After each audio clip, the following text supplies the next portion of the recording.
Hello and welcome to Metroid Prime Hunters for the Nintendo DS. We get to start with this little opening scene introducing all of the hunters. We've got Silux, species unknown, origin Silosis.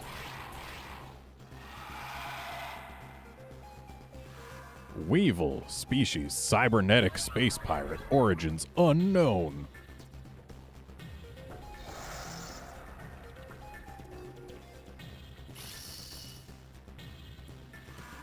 We've got Noxus, species Vozon, origins Vo. We've got Trace, species Kraken, origins Kraken Empire. We've got Spire, species Diamant, origins Mondrius.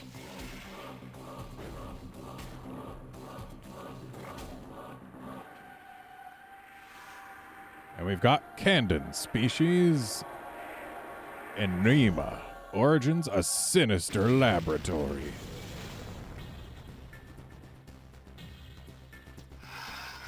And then there's Samus. We know about her.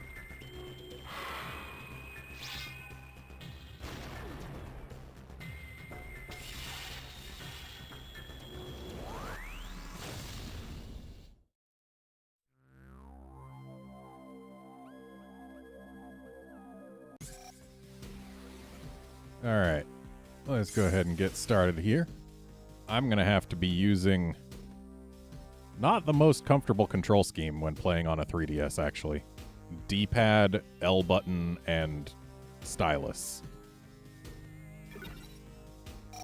I erased a file specifically so that I could create a new game here.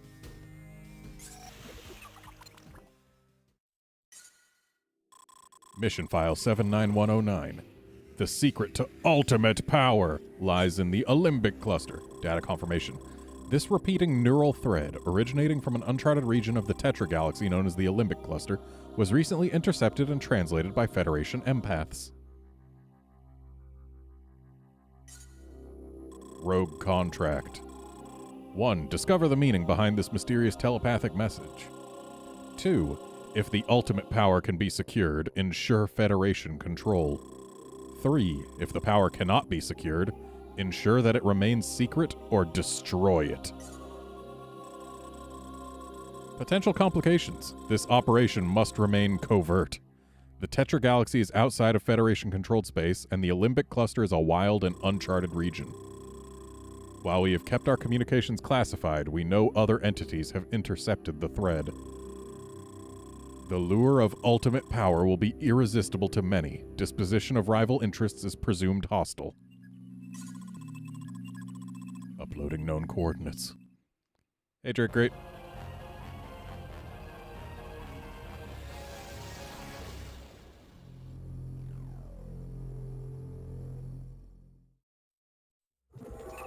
And we just saw the only evidence that this game takes place between Prime 1 and Prime 2.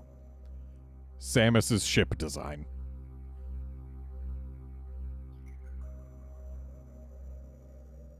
Let's head on over to the Celestial Archives here.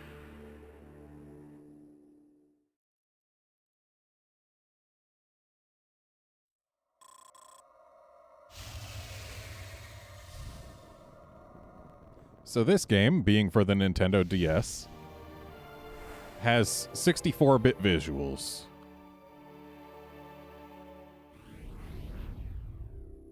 But it's still pretty impressive what they managed to pull off with the hardware. Like, this game doesn't look half bad for the system it's on. Controls are fine, too. How do I scan visor? Aha. Celestial Archives. This space station, in orbit directly above Alanos, is the primary repository of the combined knowledge of Alembic scholars, scientists, and historians.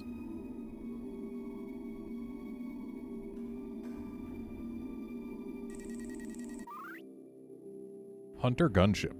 Hunter-class gunship registered to Samus Aran. Return to this ship to save your progress and to recover your energy.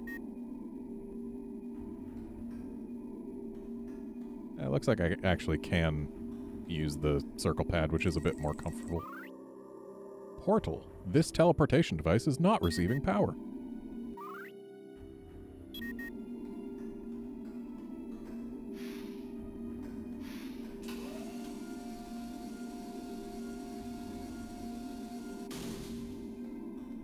This game,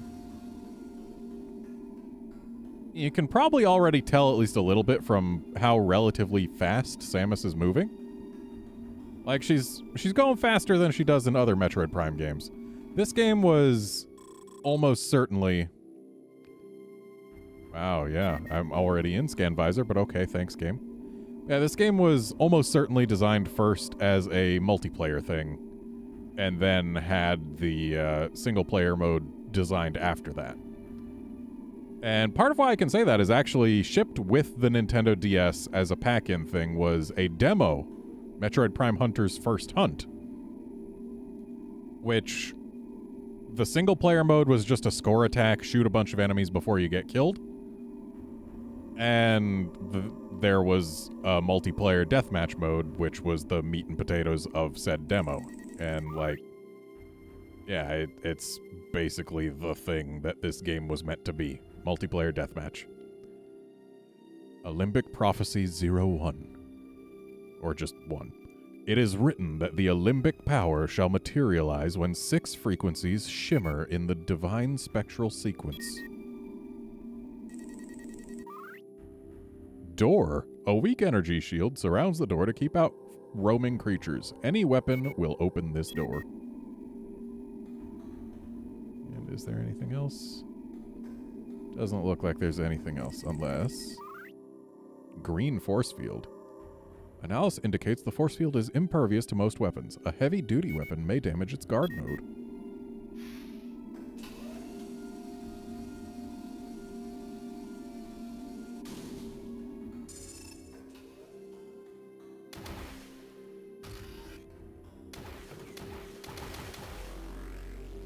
Wow. So if I start holding L for a charge beam, Samus shoots 4 times before charging. Just from holding L.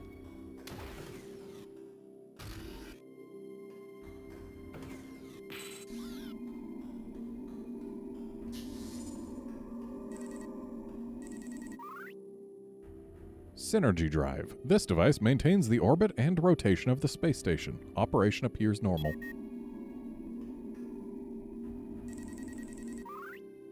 Synergy processor. Works in tandem with the synergy drive to make subtle changes in the space station's orbit and rotation.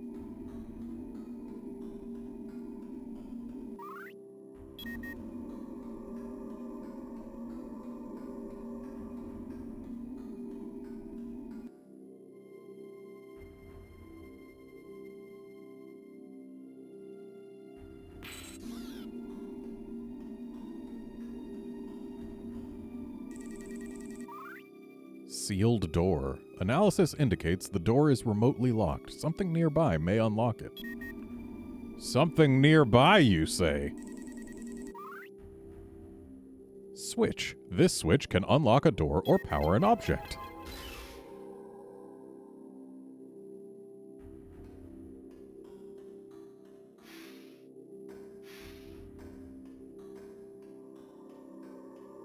Controls on this game are okay. Like, touchscreen aiming is actually very, very good. Like, it's real easy to aim exactly where you want using this. The difficulty comes with the fact that you gotta be using the touchscreen for aiming while using the D-pad, or in my case, the circle pad for movement. Which is... It takes getting used to. L to shoot, totally fine. Because that's the one finger that we have on a button. But then jumping is a double tap of the touchscreen, which is difficult to get done exactly when you intend to. So any precise jumping is not the easiest. And then Morph Ball mode, you enter it by touching this thing in the bottom right of the touchscreen. And then you can move around with either the D-pad or you can use the stylus to nudge the ball in certain directions, which is actually how you can, you know, move on not just 8 directions in Morphball mode. But it is a workable control system. Port Helm. The secret to ultimate power lies in the Alembic cluster. Author and origin unknown. Starboard Helm. The secret to ultimate power lies in the Alembic cluster. Binary irregularities indicate the message was broadcast telepathically.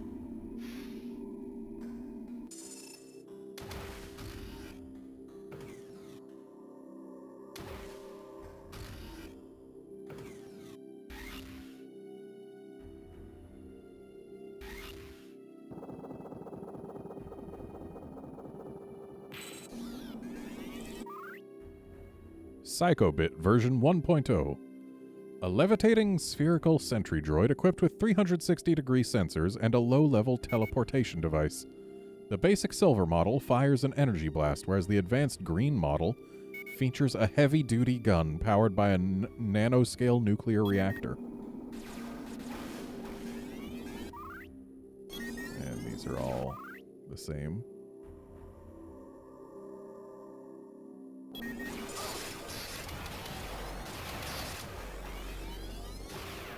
Of note, this is the only Metroid Prime game to not feature lock-on.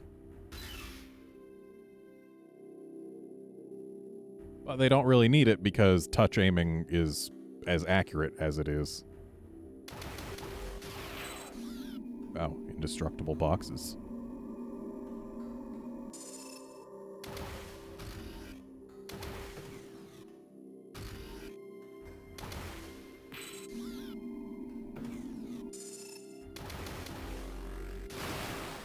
Or maybe not indestructible. Small energy. Replenishes 30 units of energy expended from the power suit due to battle damage. Energy has also been known to have a rejuvenating effect on alien technology and physiology. Let's... Can I... So we've got a map, but... Do we have a scan log anywhere? No, I don't want to quit the game. Where's my scan log? How do I...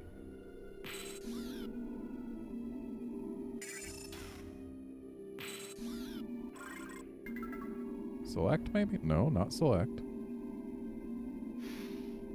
Apparently we can also jump by pressing A, or X, or Y, or B. So any button is jump. Or double tap with the stylus, because we're holding a stylus the whole time anyway. I swear, there has to be a way to access a scan log so that I can see what scans I've got, but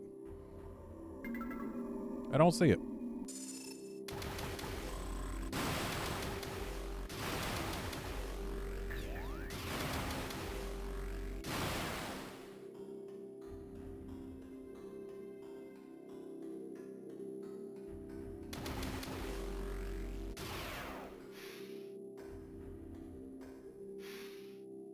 Oh, they're not going to tell me how to jump. They just assume I already know. Navigational chart. Holographic directory of the Tetra Galaxy.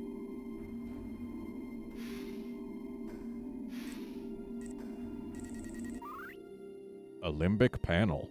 Alpha waves emanate from this architectural structure. It appears designed to calm the senses and to create an environment ideal for meditation. Oh, yeah, looking at this. Oh, now it tells me how to jump. Yeah. But yeah, looking at this orange barrier, don't you just feel super relaxed and meditative? Yeah.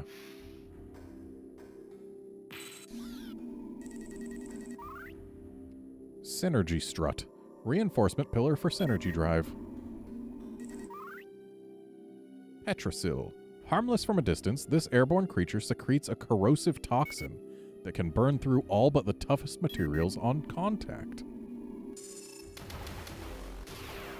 Well, it's dead now. Small missile pack. Replenishes missile reserves by 10 missiles.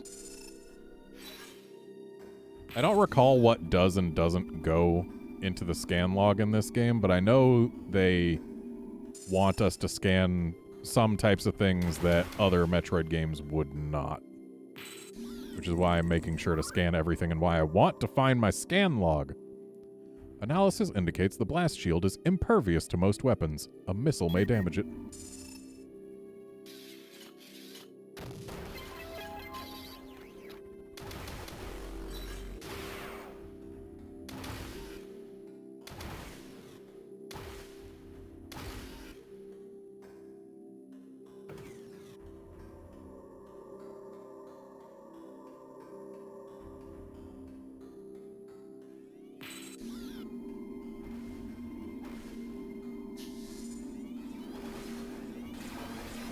More of these guys.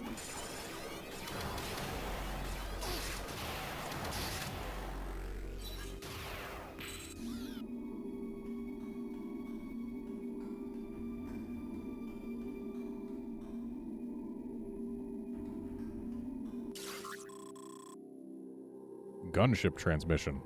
Warning, confirmed arrival of unidentified vessel at Celestial Archives. Extreme caution is advised.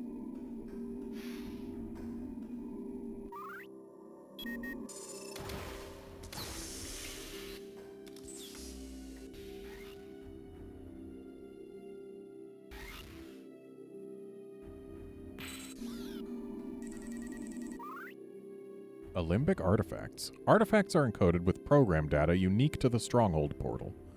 3 artifacts are necessary to activate the portal. Science Hub. Access denied. A Limbic scientific databank severely damaged. So this is a scientific databank, is it?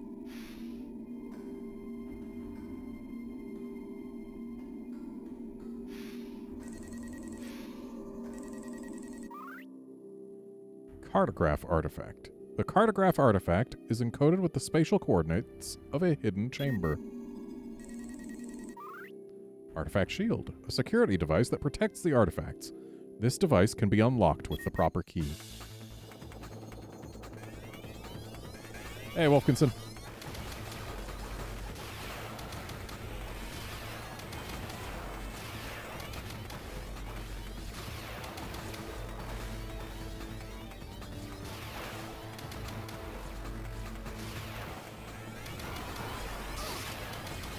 Yeah, here already we can see that this game really wants to be an action shooter more than other Metroid Prime titles. Like, this is the 3rd enemy encounter we've had, and it's with a bajillion drones.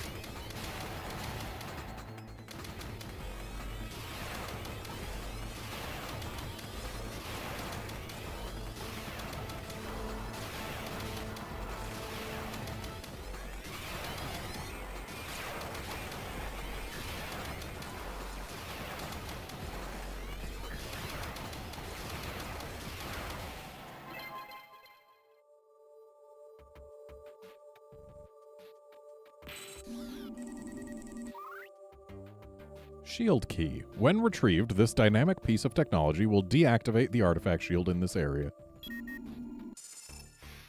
Keys are dynamic?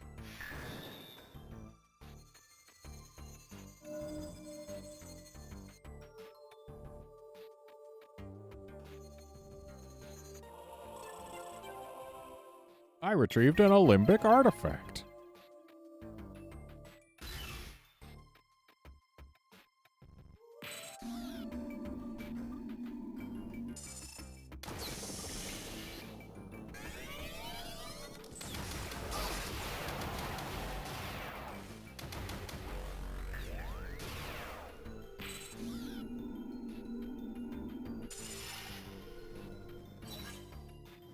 I just got something.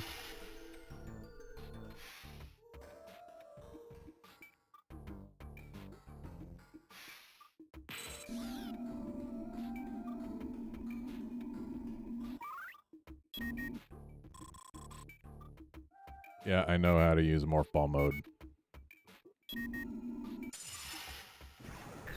Right, in order to boost, we need to use the boost button, which I honestly don't know what the boost button is. Or give a big flick to the touchscreen to boost.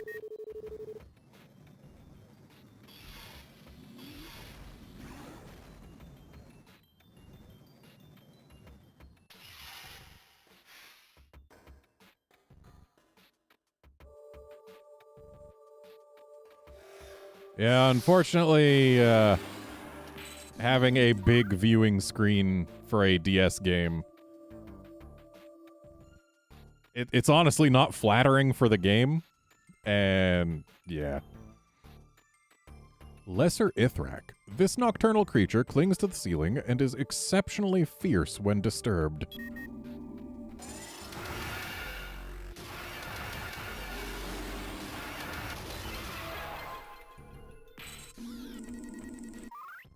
Medium energy. Replenishes 60 units of energy expended from the power suit due to battle damage.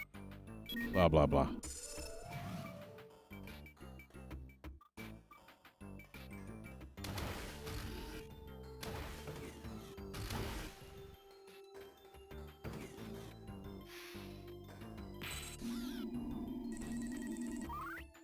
Cooling fans. High-speed fans cool the synergy reactor. There are signs of severe deterioration.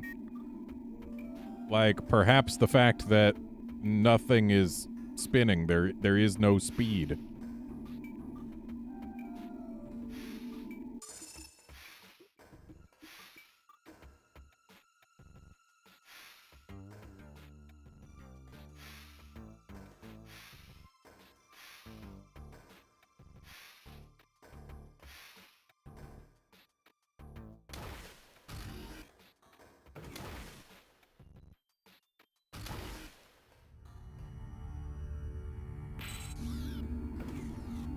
We got spooky music.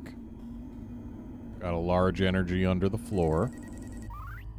Got a green blast shield that we can't open because it's impervious to most weapons, but a heavy-duty weapon may damage it.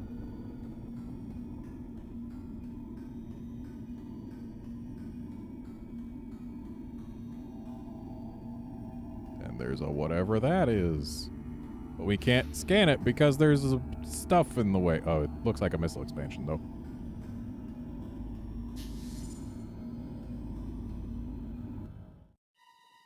Hey, look, it's Camden.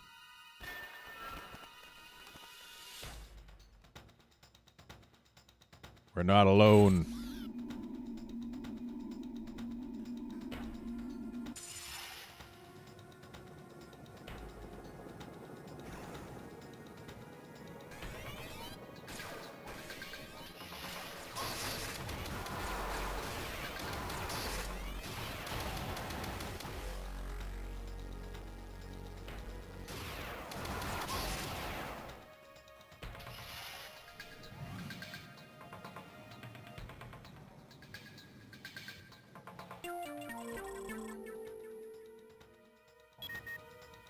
Well, now we can hold 15 missiles.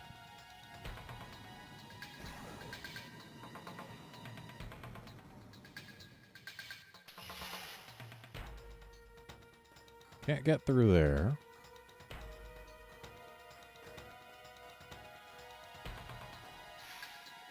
Can't get through there.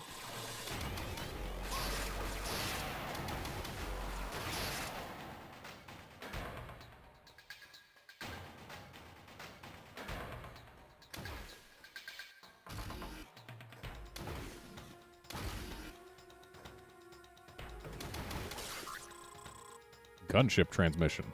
Pilot of docked ship identified as Bounty Hunter Camden. Your warp signature was traced. Assume hostile intent.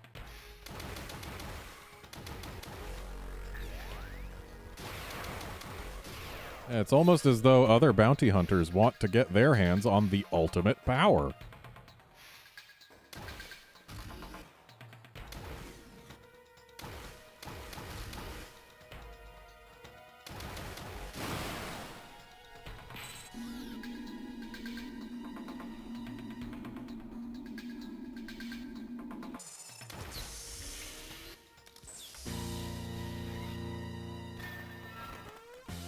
Well, there he is.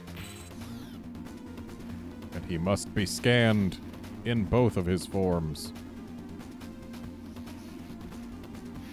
Where are you at, Candid? There you are. Candon. A disruptive electromagnetic field appears to surround the hunter Candon. Analysis suggests voltage potential comparable to that found in lightning storms. Candon carries the Volt Driver, which is capable of a charged blast that can disrupt the combat visor.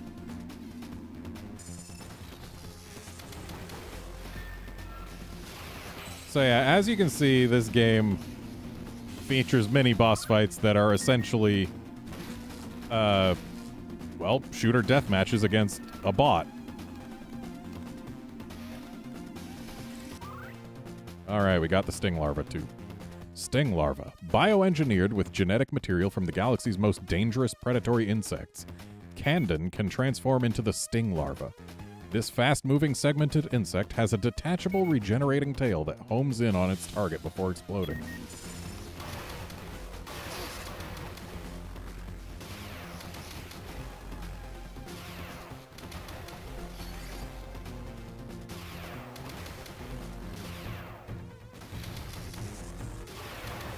Also, you'll note this game cares about headshots. Unique for a Metroid Prime title.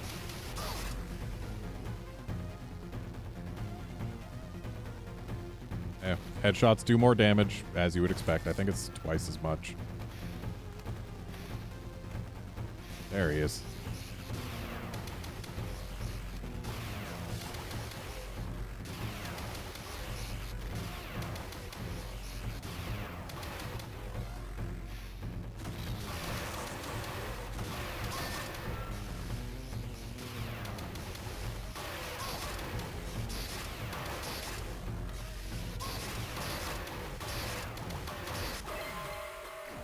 Got him. And this is just the same key as always. Okay.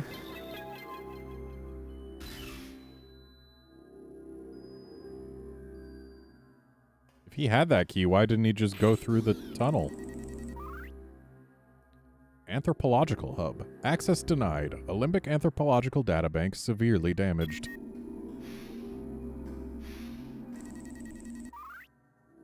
Political Hub. Access denied. Olympic Political Databank severely damaged. Can I get through here? I can. But there is no reason to, apparently.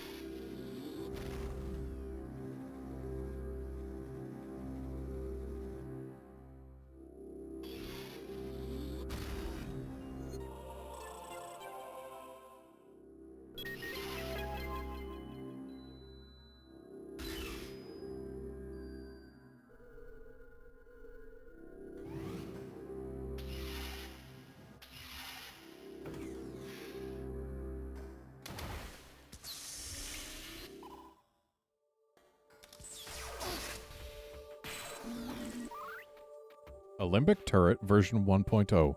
A mounted gun equipped with infrared motion detection and DNA identification technology. This weapon will fire on any non-Olympic creature within its range.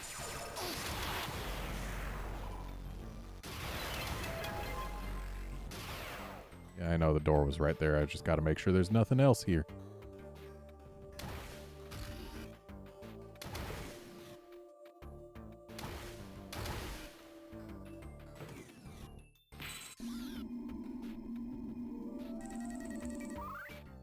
Ship deck portal activated. Teleportation device online. Step into the portal to warp to another location. So we could go back to where our ship is. Or we could just continue on like we're supposed to. Analysis indicates the force field is impervious to most weapons. A high voltage weapon may damage its guard node. So, high voltage for yellow, heavy duty for green. Whoops.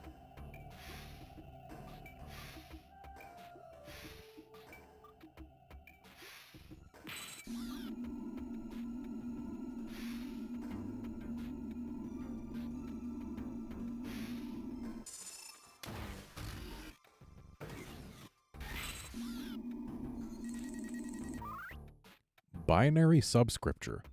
The Binary Subscripture artifact contains the precise frequency of the Stronghold portal's spectral transponder, allowing anything within the teleportation matrix to warp from one point to another.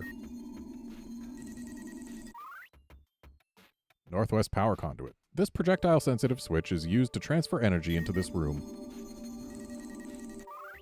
Northeast Power Conduit. This projectile-sensitive switch is used to transfer energy into this room. Southeast, same deal. Southwest, I bet, yup, same deal. So, projectile-sensitive. Just gotta shoot all 4 switches.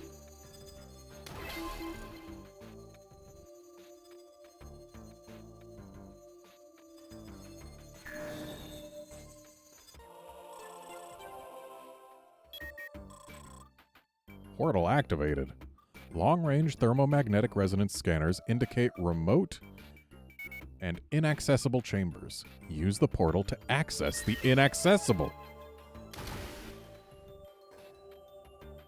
Well, then it's not inaccessible, is it? Stronghold portal. Teleportation device online. Step into the portal to access the inaccessible. Again, if we're accessing it, it is not inaccessible. It is the otherwise inaccessible. Anyway, this place is spooky looking. Stronghold Void. This hidden room, accessible only by extraordinary means, houses our most sacred relics. It is guarded by our most formidable cybernetic security systems. Only by activating a portal controlled by a trio of artifacts can one gain access to this secret location. Which you probably already know because you have accessed this secret location.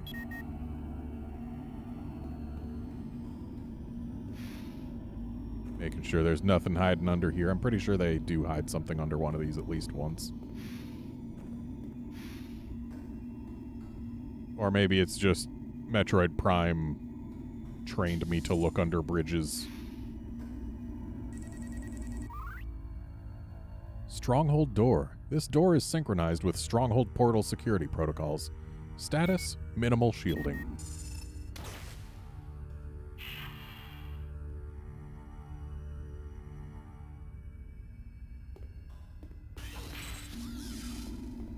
That up there looks like it should be a scan target.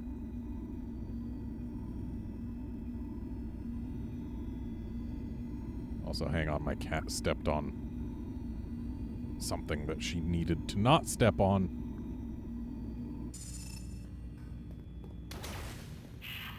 And that's where we came from. I got turned around because of cat.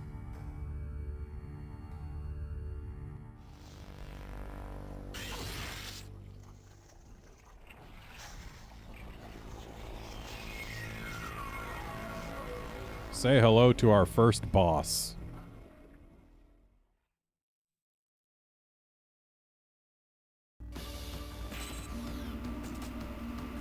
This boss's name is Cretafid version 1.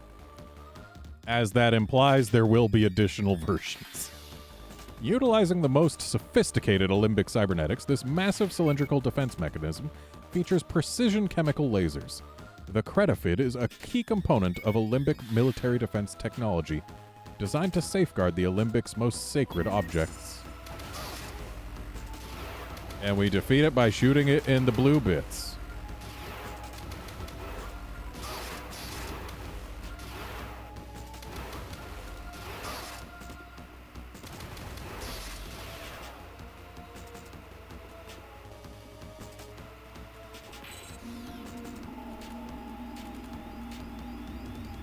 I also need to shoot the red bits.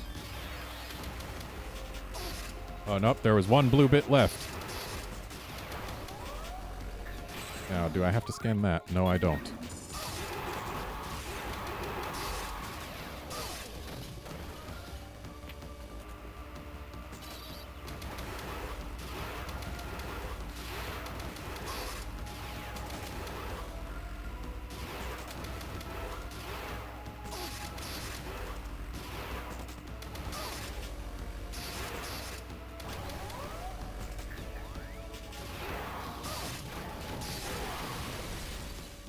Okay, that's 1/3 of its, or not 1/3, but it's, or maybe it is 1/3 of its health, and therefore cycles gone.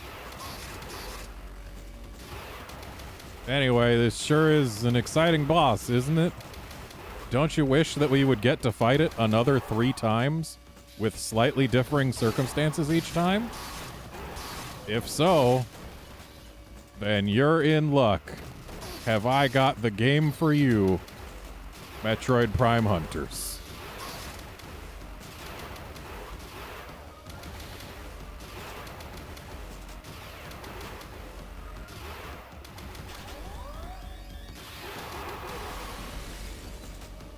Okay, 1/3 of its health remains.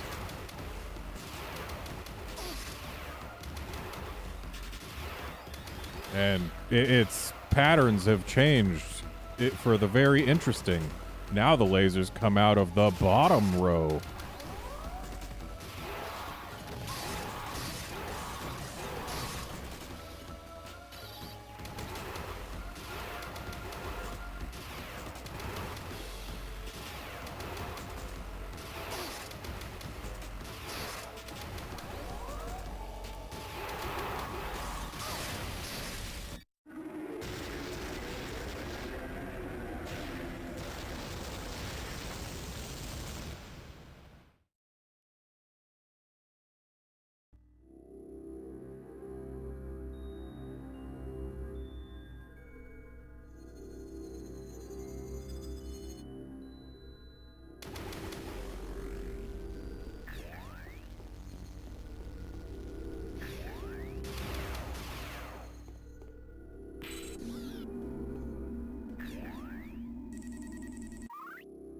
Octolith.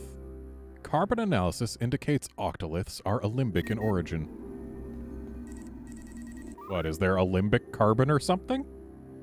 Biodefense Chamber A. This room serves not only as home to our most sacred treasure, but also as a mortal terminus for those who would trespass.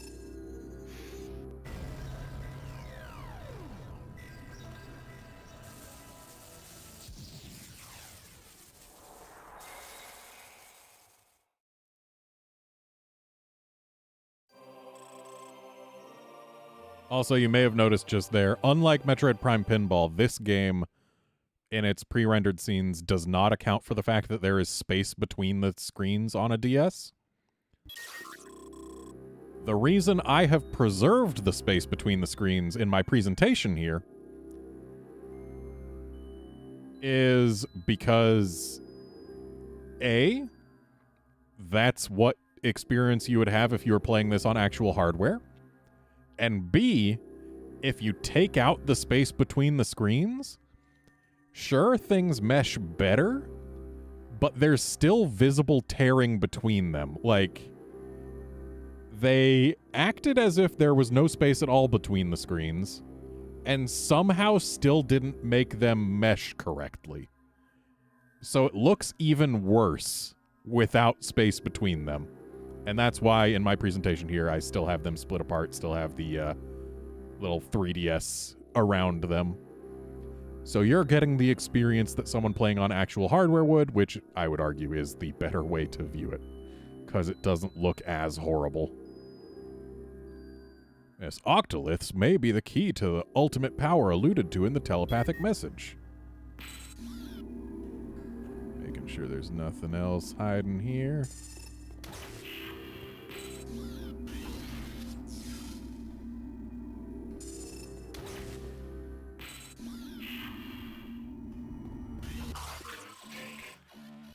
Security protocol initiated. Evacuate immediately.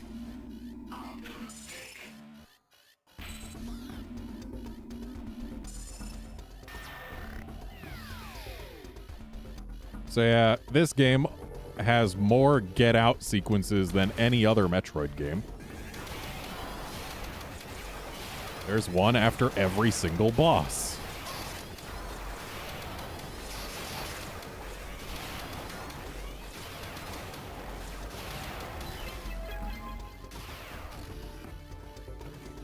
And in said escape sequences, we are actually fighting the RNG in a few instances. Because when it comes to the rooms, the deathmatch rooms, like where we fought Candon, there's a random chance that the room could be empty of hostiles, like it is now. Or the room could instead contain any number of different types of hostiles. It could contain a bounty hunter. It could contain a guardian, which is basically the AI drone version of a bounty hunter that's designed to train players in the fighting of actual bounty hunters. It could contain a bounty hunter and a drone. It could contain multiple guardian drones. Or, if we're lucky, just empty of all hostiles, which is what we got this time.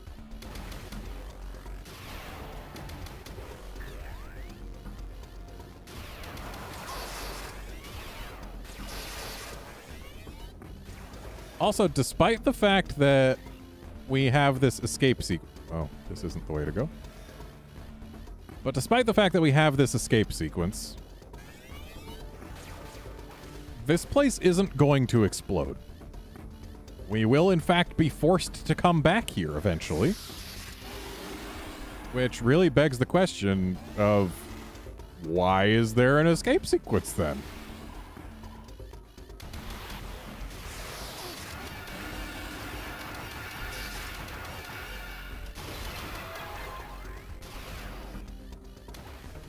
And the answer is, I guess they just wanted to insert some more action into this game.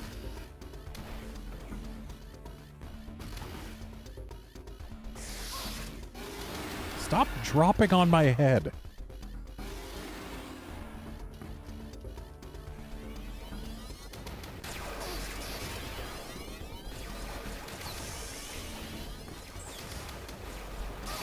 Oh, we got a green one of these guys for the first time. And yet it's still the same scan, so no different. I mean, it shoots different stuff, but it's not different as far as my scan log is confirmed, and the scan log is king.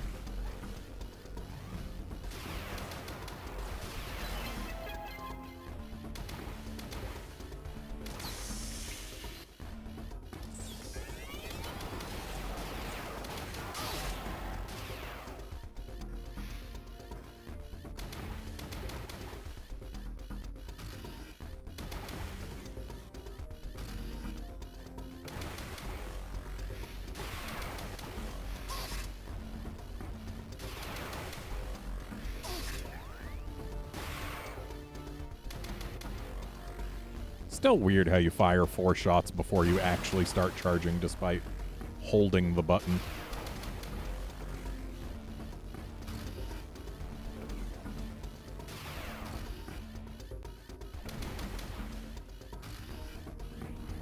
Hey, look, we didn't make it yet. We're not there yet. But someone is here. Or something. Yeah, it's a guardian. Specifically designed to guard the Olympic Order, these automatons are now programmed to serve in its absence. These intelligent androids often travel in packs, attacking with energy projectiles produced by 3 small fusion generators located in the cranium. In other words, shoot them in the head. I like how they have, like, actual Samus silhouettes when killed.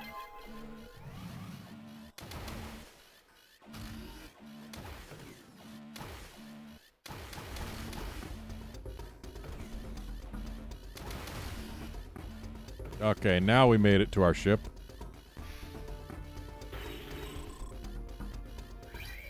We escaped.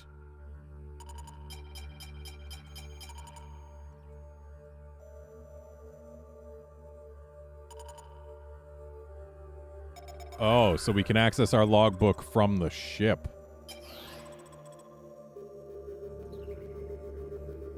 Okay, so we really do have to scan, like, everything for this logbook in this game. Yeah, I recalled this game having a different criteria for what goes into the logbook. And apparently those criteria are, can you scan it? Okay, it goes into the logbook.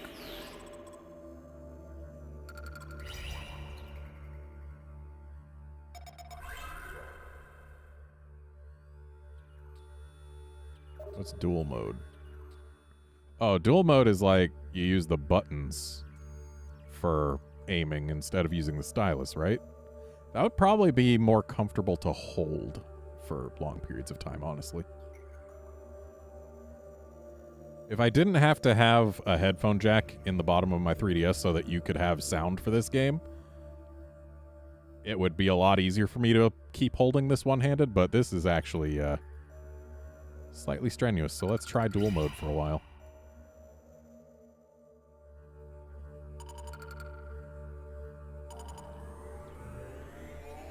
While we launch our ship.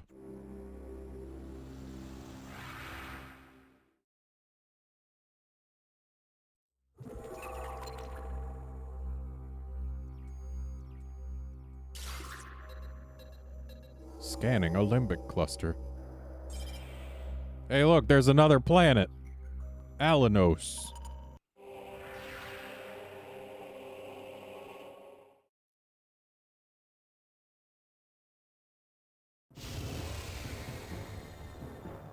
Don't worry, we don't need our Varia suit. We already have it. We just need to not step in lava. There is a hunter who can walk in lava, but we don't get to play as him during this. Oh no, dual mode feels bad. Okay, let's enter our ship and go to options.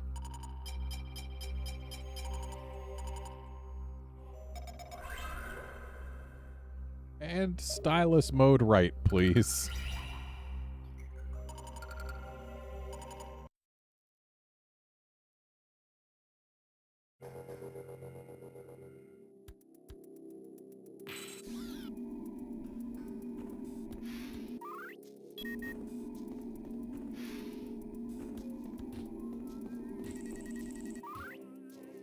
Alanos. The once beautiful planet of Alanos, home to the Alimbic Elders, has fallen into disrepair since the explosion of the planet's core. Yeah, I would imagine that would do it.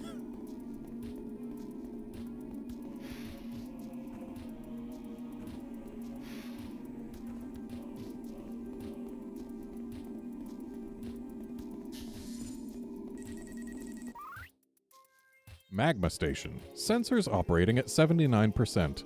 Lava levels stable.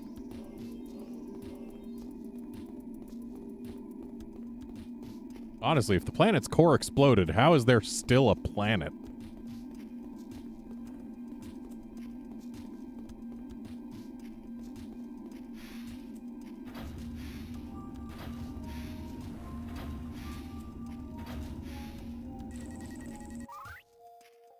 Alimbic Datashade 01. Datashades are packets of telepathic data scattered throughout the Tetra galaxy. They can be accessed by most galactic standard scan systems. How convenient. Alimbic Datashade 2. Designed to maintain data integrity indefinitely, datashades are highly resistant to tampering and decay. Scanning these packets will allow you to access our scriptures and lore. They tell us after we've already been able to find 2 such datashades.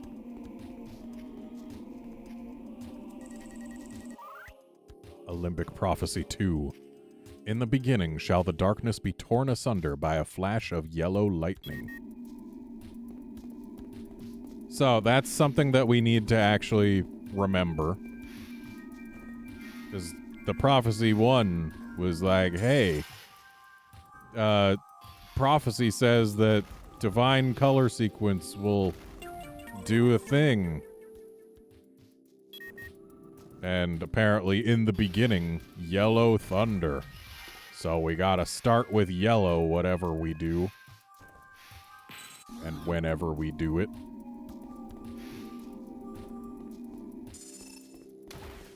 It's actually how we unlock the true final boss.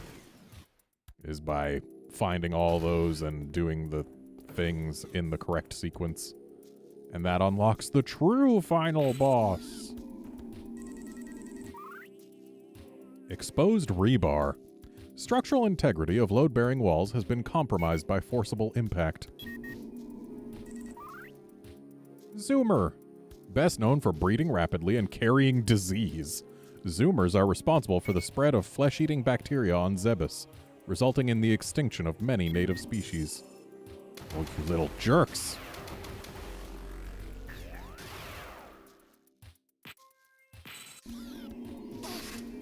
Ow, ow, ow. These plants hurt.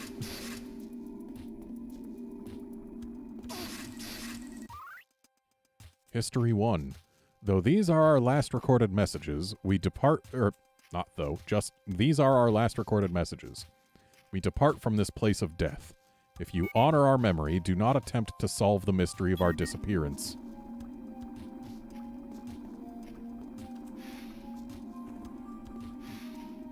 What if I don't honor your memory?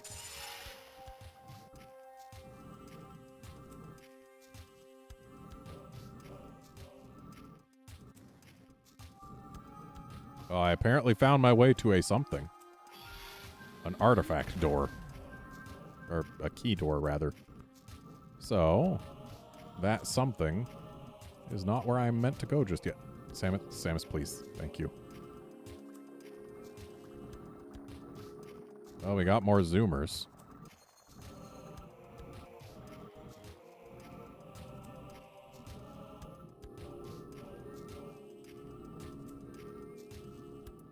Okay, this is where we came in. So, a quick right turn and then a left, and we can go around in a circle. Circles are fun, but not ultimately what we're supposed to do.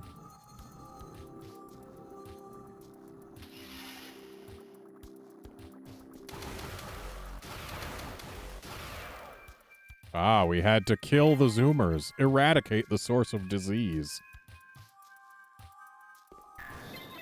Oh, Seth, you couldn't possibly know how much I absolutely adore this game. It is definitely my favorite first-person Metroid game on the Nintendo DS.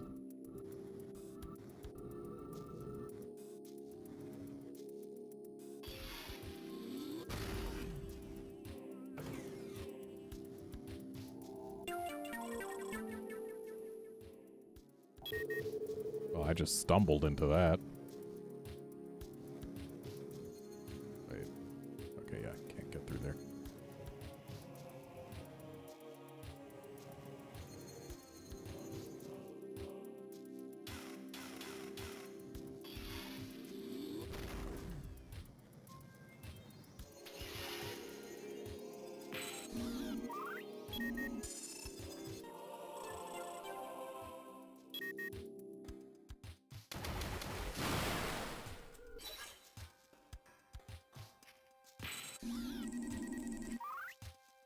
Sealed force field. Analysis indicates that the force field is remotely locked.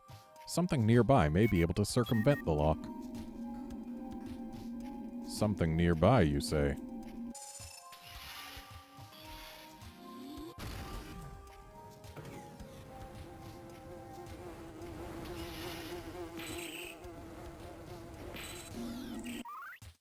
War Wasp.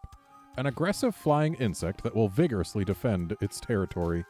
The royal jelly of the War Wasp Queen is so highly valued that hives continue to be harvested on Aether in spite of a shocking death toll. Oh snap, we got a reference to Aether despite the fact that that is from a Metroid game that takes place after this one.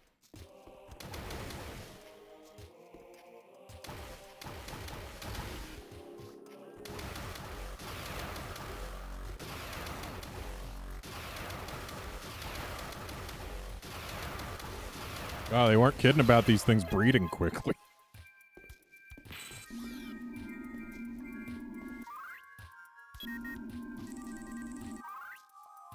flow regulator. This station controls the flow of lava tributaries.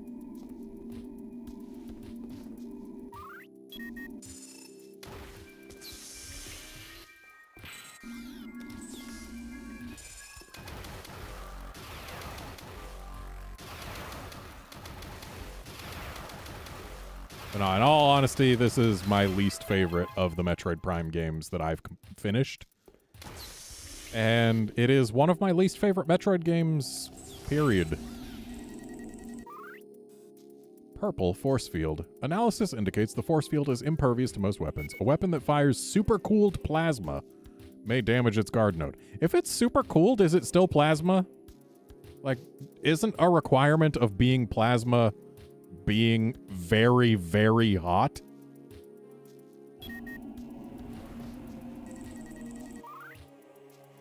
Interment chamber.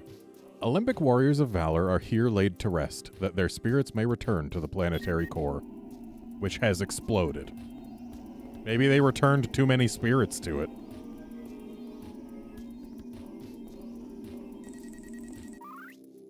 Magma vent. Relieves pressure buildup from the unstable planetary core.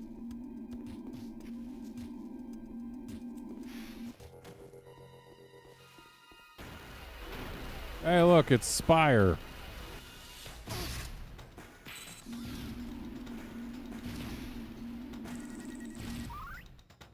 Battle sarcophagus. Does the sarcophagus battle? This tomb contains the remains of Olympic General Almiak, who led the Olympic people to victory in the Tetra Border Wars 2,000 years ago. He later formed the Olympic Order of Elders. Alright. Spire, you having fun up there? I can't scan you from that far away.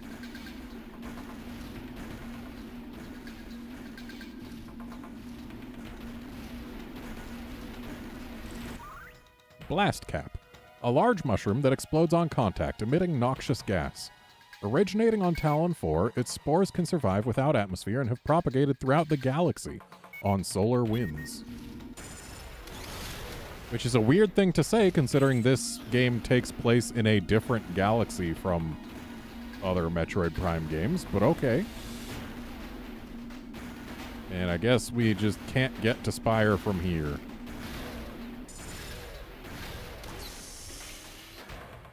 So through the door we go.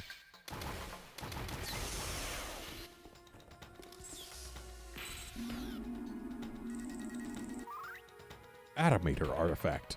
The Atometer artifact contains schemes for atomic mapping, allowing a portal to disassemble the molecular structure of anything within the teleportation matrix.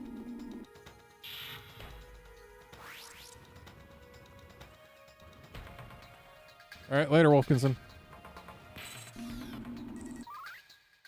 Voldrum. A high-speed rolling robot in nearly constant motion, equipped with 2 large guns for attacking from a distance. It is equally efficient at close quarters combat. Ah yes, a high-speed robot. Look at how fast it is. This is such high speed.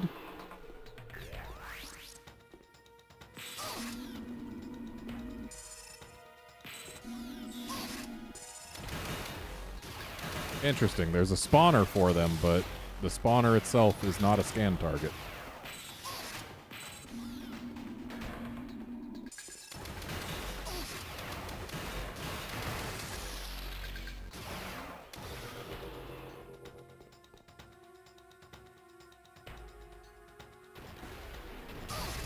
Oh, hey, bud.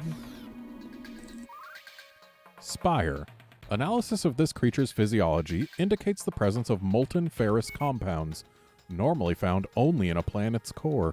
Spire is armed with the Magmaul, a weapon that lobs cohesive bursts of superheated magma. As opposed to, you know, cold magma.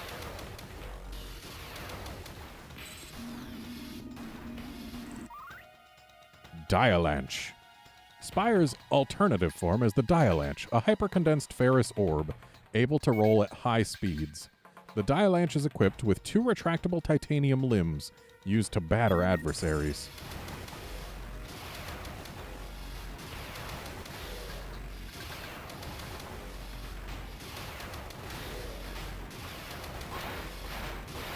despite its size, I'm apparently very bad at actually hitting it. Fun fact, we already have super missiles, and Samus is the only hunter in this game who can use them. And the reason they did that for her is because, well, she can't use anything else in multiplayer deathmatches. So they had to give her something her own.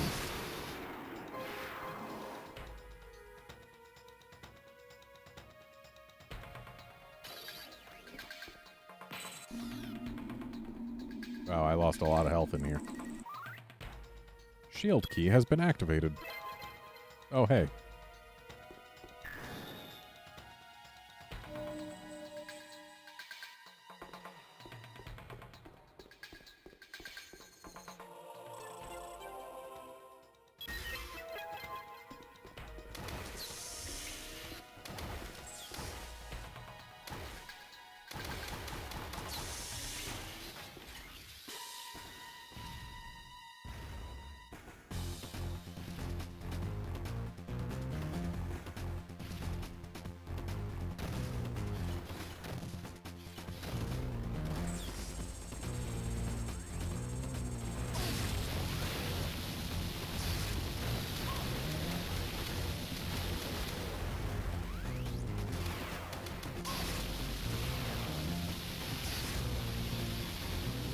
Okay, this is not good.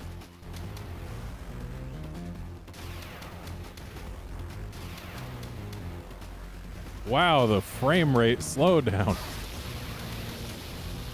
I'm playing this on a 3DS. You'd think it'd be able to handle it better. And I'm dead. Oh, he stole my Octolith. What a jerk.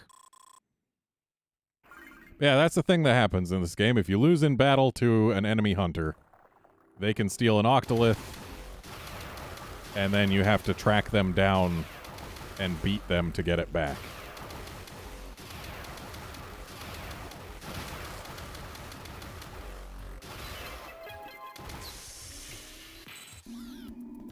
And now the question is, yep, we do have to rescan things.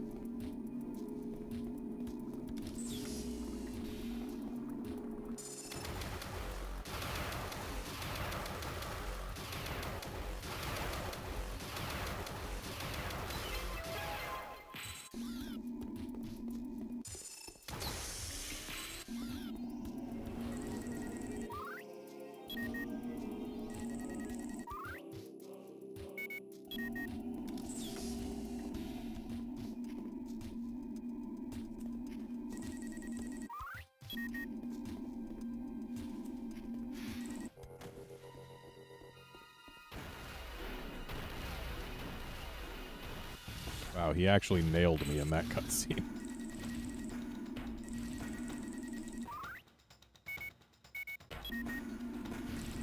What's this? Olympic scripture. This language cannot be translated. Science sarcophagus. This tomb contains the remains of science. The great Arctera, whose discovery of neurogenesis marked the advent of the modern Olympic era, a time of unprecedented peace and prosperity.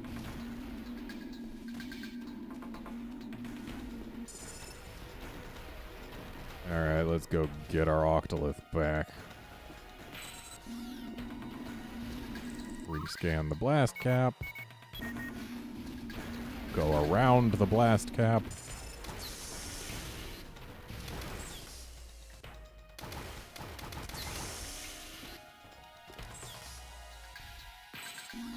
Make sure to rescan that artifact, because while we do have several chances to scan Atometer artifacts, we need to scan one before we pick up all of them.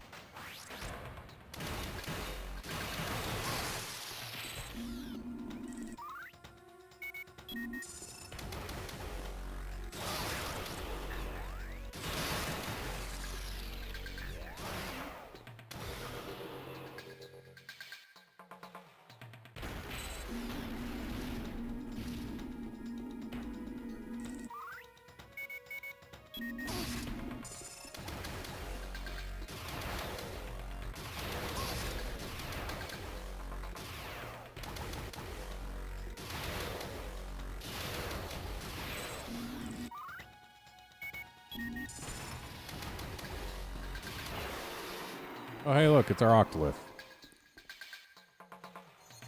I'll take that back.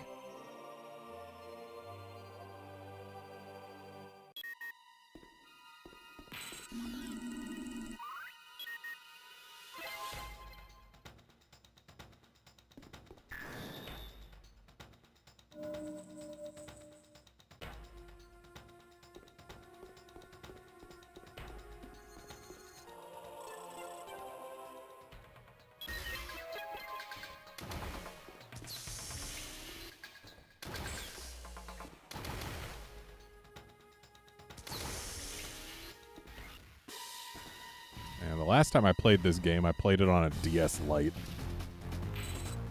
I could have gotten it for Wii U and played that, but it'd still be the same resolution. And, like, yeah, the only thing it would really gain is I would be able to hold a more comfortable controller, but also the touchscreen would...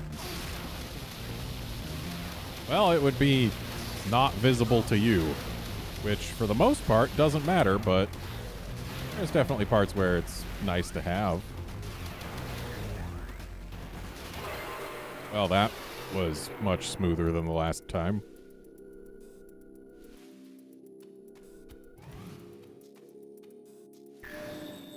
Actually had to jump to grab that. Spire's too tall.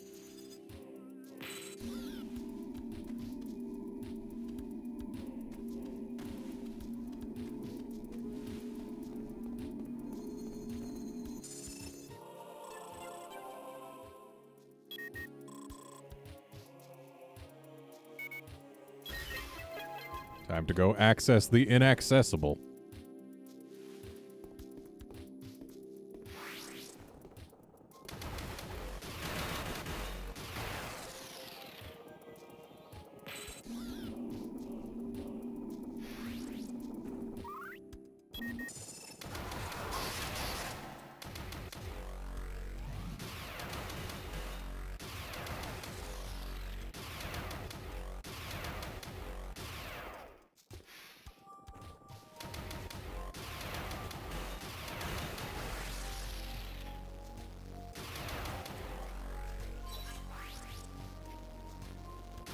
Wait, I thought I killed the spawner. I guess I killed something that was coming out of the spawner when I saw the explosion.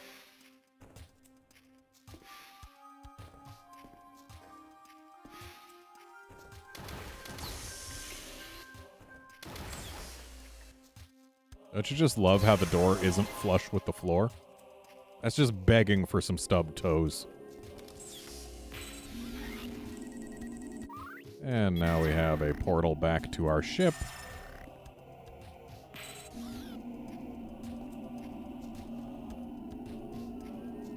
That's the little area where we fought Spire earlier, where he first jumped down. And here we go. Time to go find and face the second boss.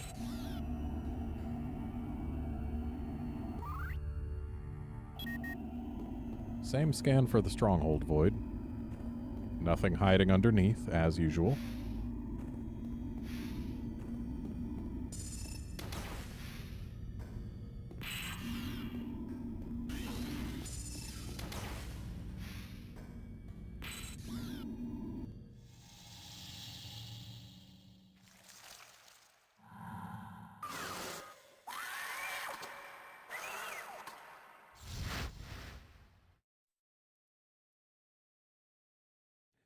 And say hello to our second boss, whose name we will find out as soon as it stops giving us cutscenes showing us, hey, look, these are probably important, maybe do something.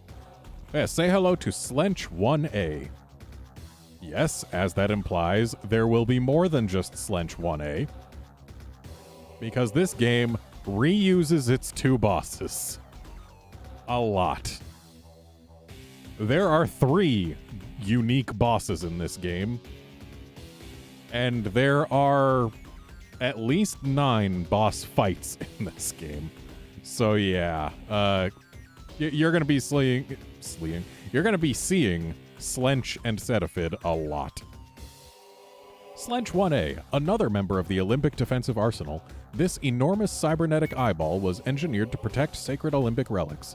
The Slench attaches itself to the biodefense chamber with 3 synapses, which transfer power to energy blasters.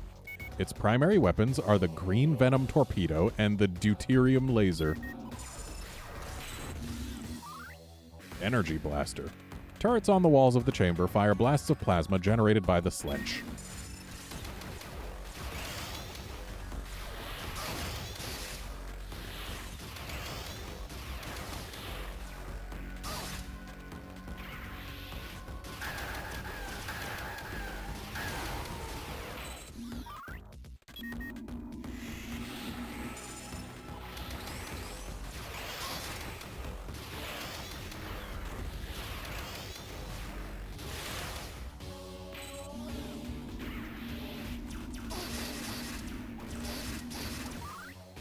Slench 1B.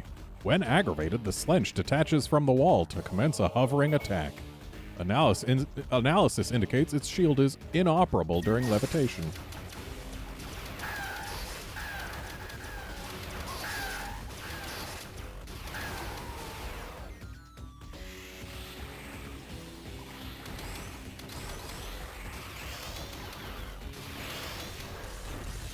Yeah, I hope you're ready to eventually meet Slenches 2, 3, and 4.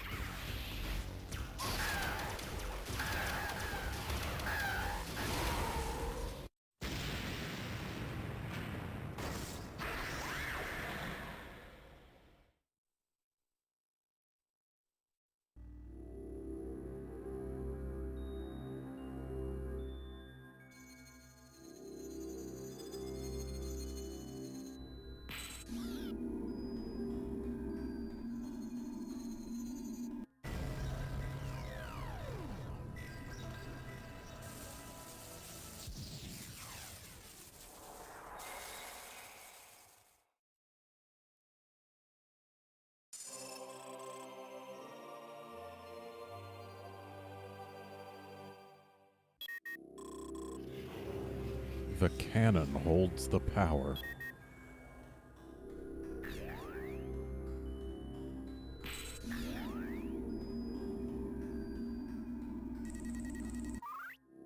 Biodefense Chamber B.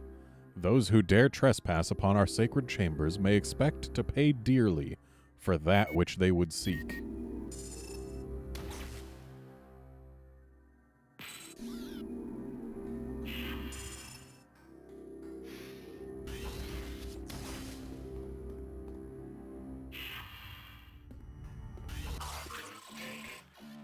Security protocol initiated. Evacuate immediately. We have less time this time, but we also have less far to go.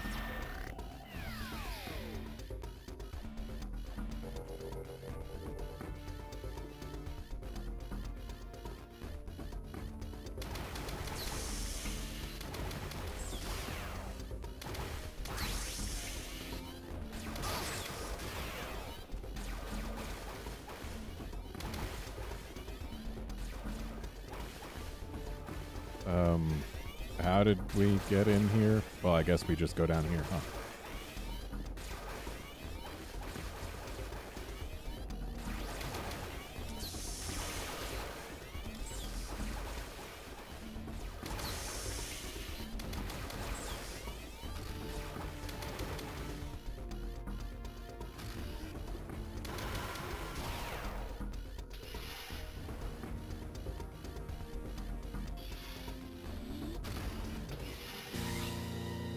Oh no, it's Weevil.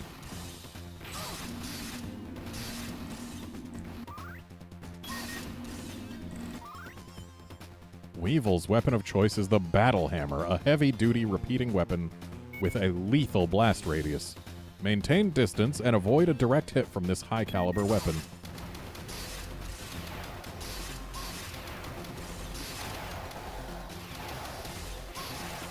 So his Morph Ball mode is unique in that he splits in two, leaving his legs behind as a half turret, while his upper half just waddles around on its arms. Cybernetic enhancements allow Weevil's body to detach from its mechanical lower half and convert into the half-turret alt form. The arms provide locomotion for the upper body, while the legs are equipped with powerful projectile weaponry. Unfortunately for Weevil in multiplayer, both parts are equally damageable. So, like, he is the easiest of all the bounty hunters to kill. And the worst to play as in multiplayer. Like, I don't know why anyone would ever choose to play as Weevil.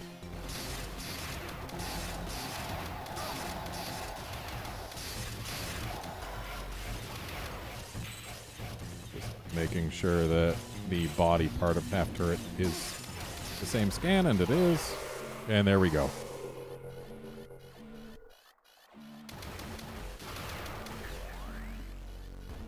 So it came in from behind us. We gotta go this way.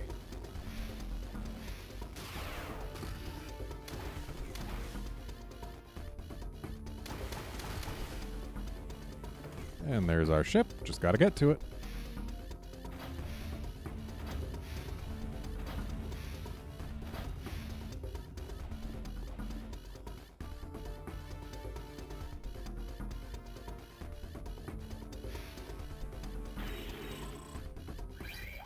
We win.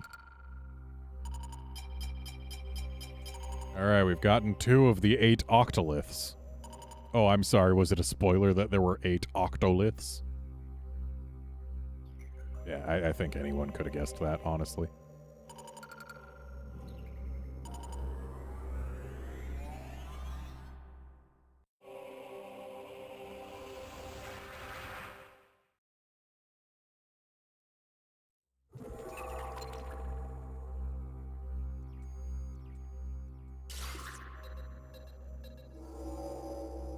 And now we have 2 more choices of place to go.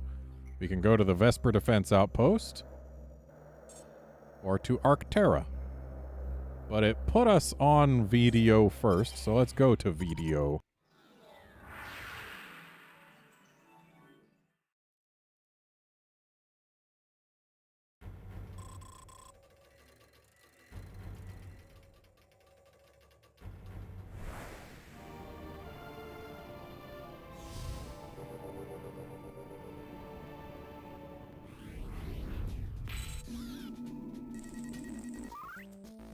VDO.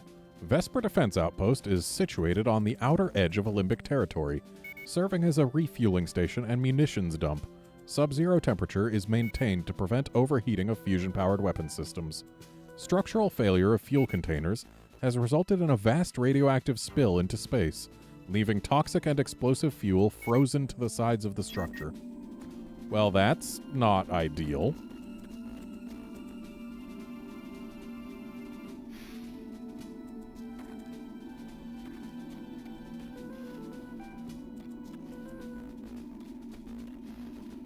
We got ice physics. Like, I just let go of the circle pad and we slid forward a decent way.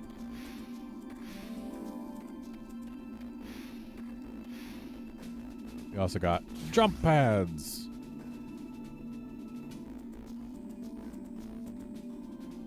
Which for some reason the jump pads are not scannable. You would think that they would be, considering just how many things this game wants us to scan.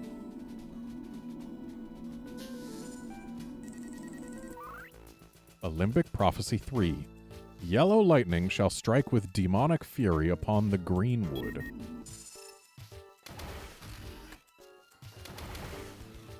So in the beginning, yellow lightning strikes, and then yellow lightning strikes a different thing.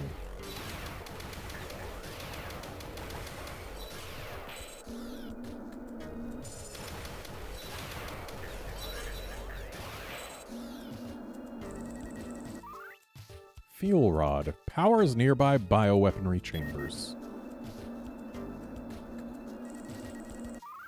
Clone engine.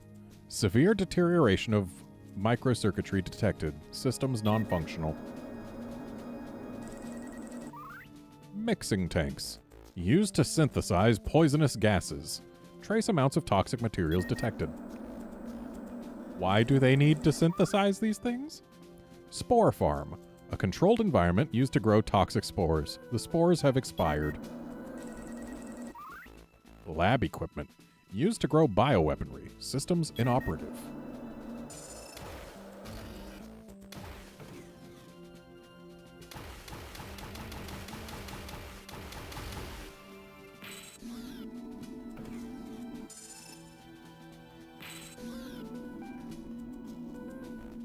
Ooh, there's a missable scan on this, or in this location that I missed on my first playthrough. It was the only missable scan I missed, and I had to replay the entire game to get 100%.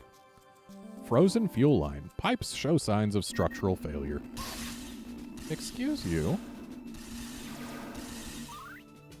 A limbic turret, version 1.4.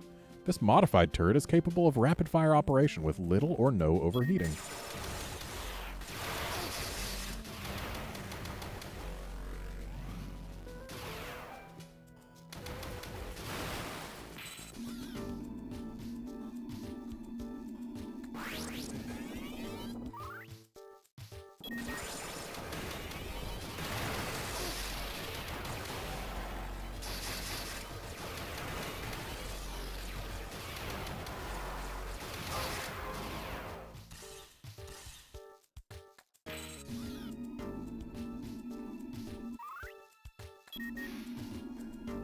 Don't want to fall down just yet.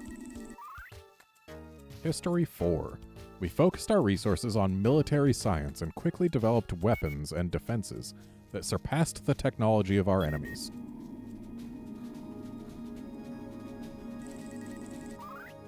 Octolith Safeguard. Beware our guardians. These deadly sentinels travel in packs and are programmed to protect that which is dear to us.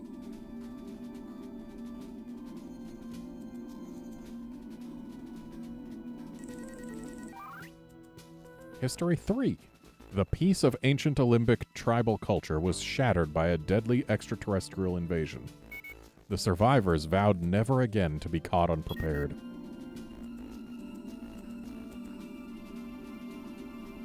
So we can go through this. Why wouldn't we?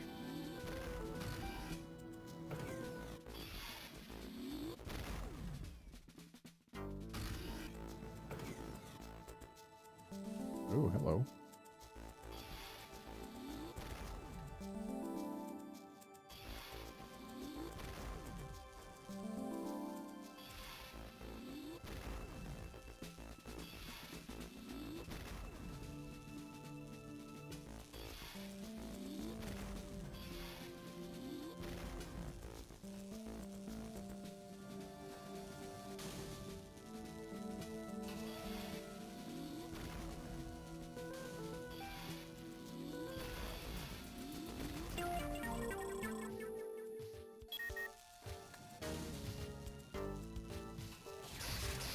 Ow. Gross.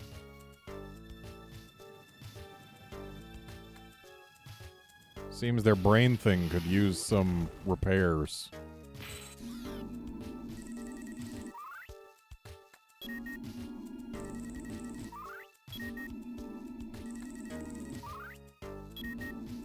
Well, I went 3, 2, 4, 1, which I'm sure would be entirely the wrong order if there was an order to preserve. Ooh. Our first alternate weapon.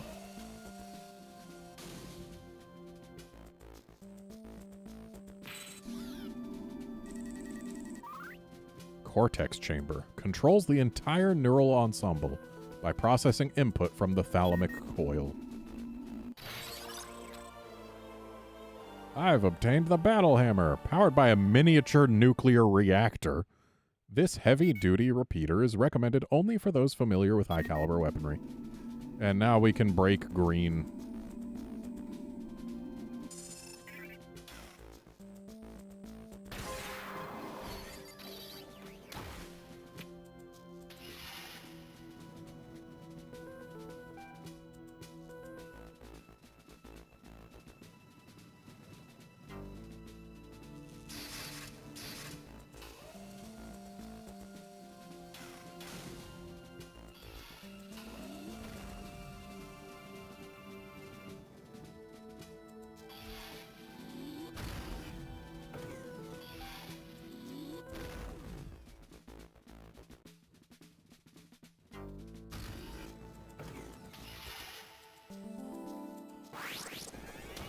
Wow, these respawned?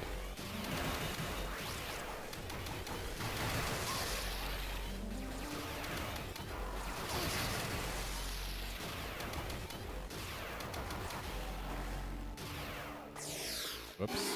Fell down before I meant to.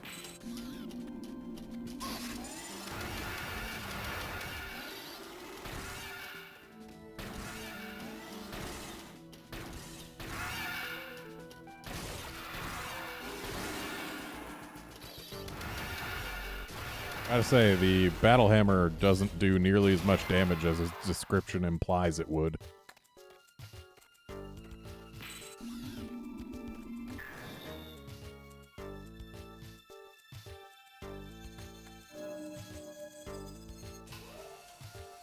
Hey, elevator, can you wait for me?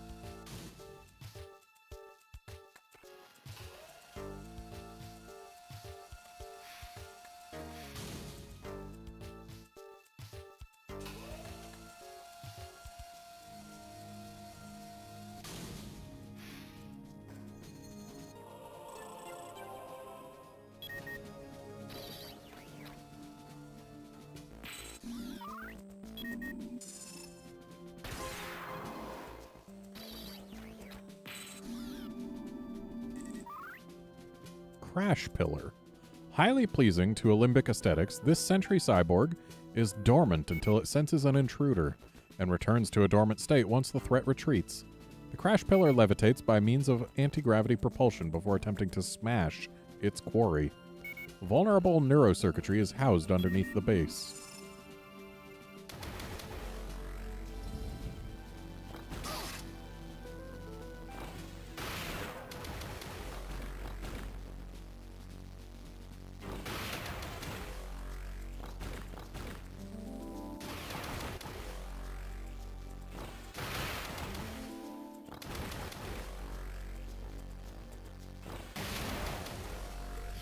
For being called vulnerable neurocircuitry, you'd think it would be a little harder to... or a little easier to kill. Red Blast Shield. Analysis indicates that the Blast Shield is impervious to most weapons. A precision weapon with zoom functions may damage it. I don't know why the weapon needs to have zoom functions, but okay. Olympic Prophecy 7. Violet crystal shall shatter the heavens, leaving in its wake a red stain.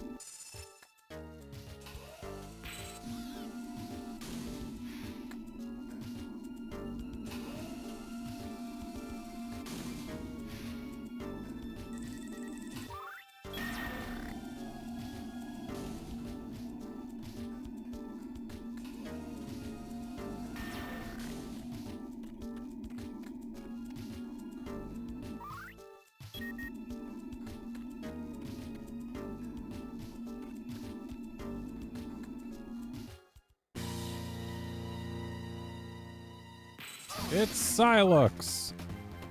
Probably the most difficult bounty hunter to deal with, and the one that is the worst to play against in multiplayer. Sylux. This hunter's power suit appears to be based on a Federation prototype, and possesses extraordinary offensive and defensive capabilities. Sylux's weapon is the Shock Coil, a banned technology that fires charged blasts of high-density neutrinos.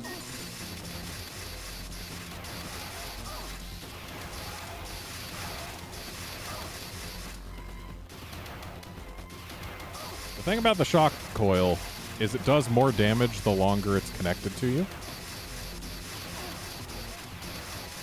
So unless you can get out of his range, you're going to have a bad time.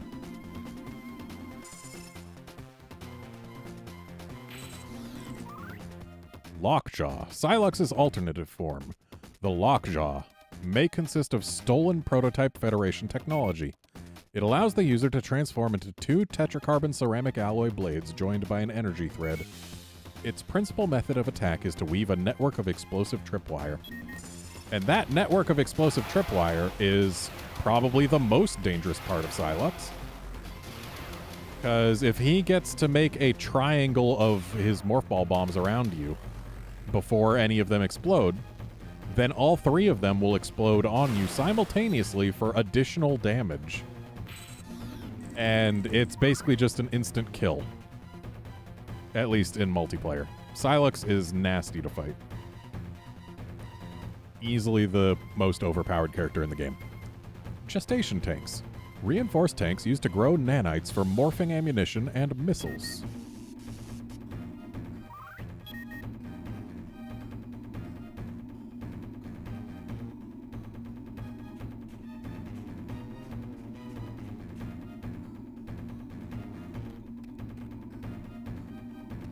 Sylux, are you really leading me on a wild goose chase here? Am I going around in circles?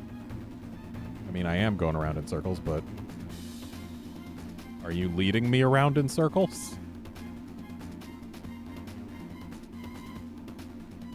Or am I missing an exit somewhere?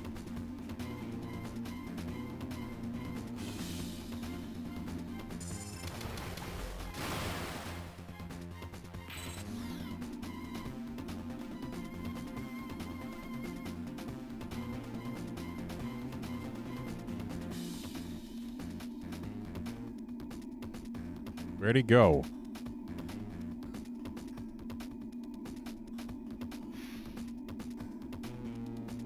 Oh, there he is.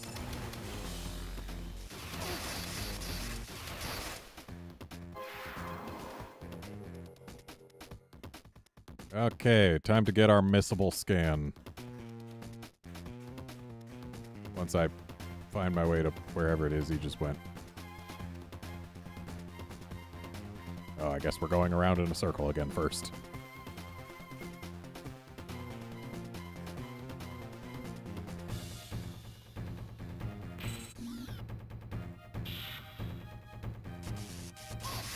Wow, rude! Shooting me before the cutscene ends?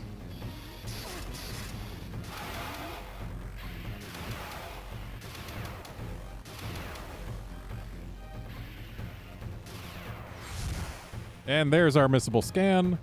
That thing is important. We will see it again later in the Metroid Prime series. The Delano 07. Sylux's Delta-class strike fighter is believed to be a stolen Federation prototype.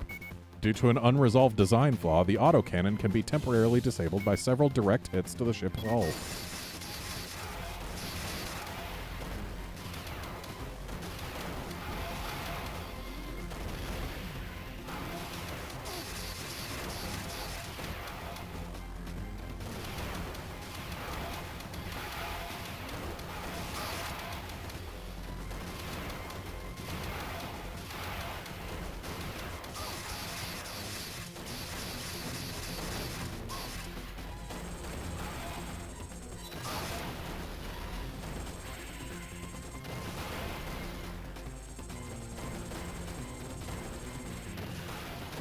Oh, super missiles do surprisingly low damage.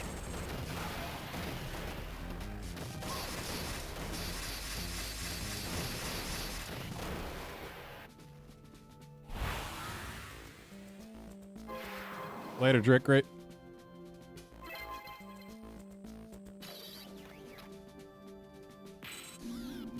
Yeah, the Delano 07 is the scan that I missed in my first playthrough.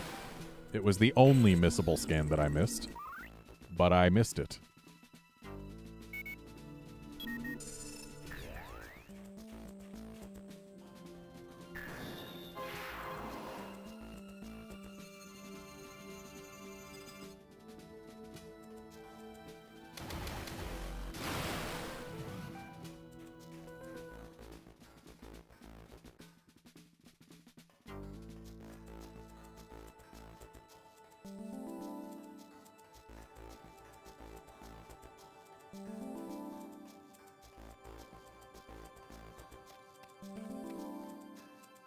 So wait, where was the artifact? Must have been through here. Yep.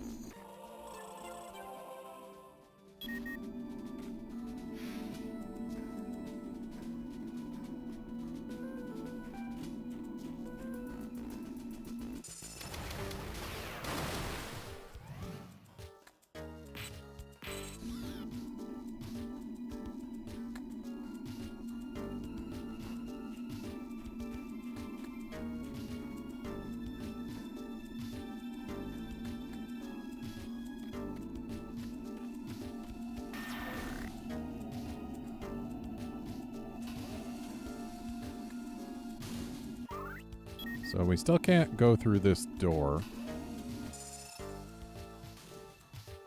I think this might actually be the first time that we're supposed to go somewhere but can't actually get to its artifact. Or its final artifact, or the artifact teleportation place. So I think this one we are meant to actually leave. Our main goal here was acquiring the battle hammer, which opens up other places to us. So really, I should have taken the teleport back to the ship, but whatever. It's not like it was far.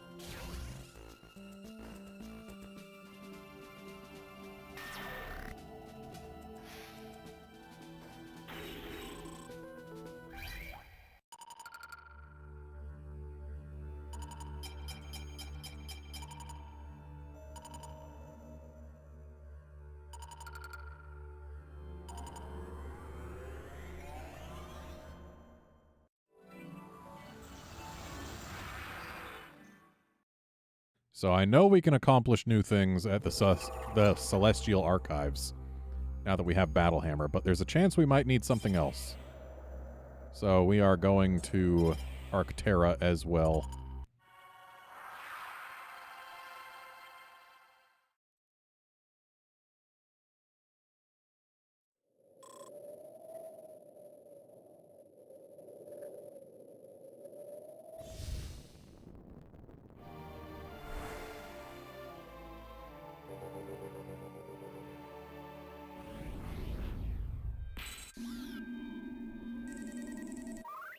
Arctera.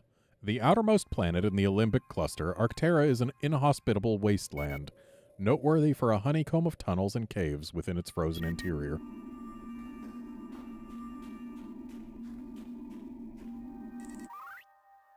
Geemer. A small but dangerous creature that exposes sharp spikes on its back when threatened. This scavenger is known to forage through human refuse and is an infamous pest on Zebes.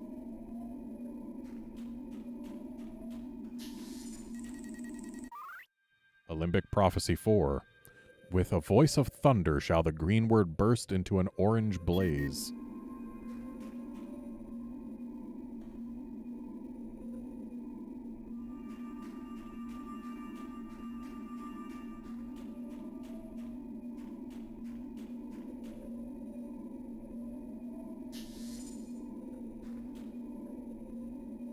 Not close enough to scan those. Pretty sure they're shriek bats, though.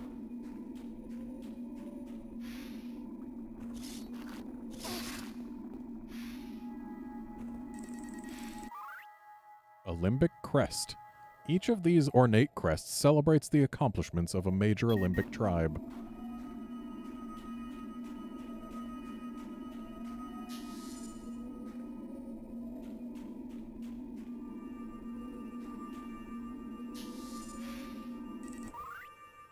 Shriekbat, a winged creature that explodes on contact to defend its territory.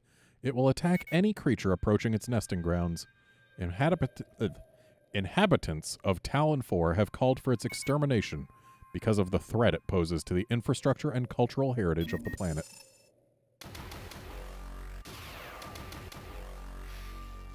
So describing inhabitants of Talon 4 as extant peoples implies that this game takes place long enough after Metroid Prime 1 for there to have been some people who relocated to Talon 4, because in Metroid Prime 1, Talon 4 was only home to some Chozo who had gone extinct there.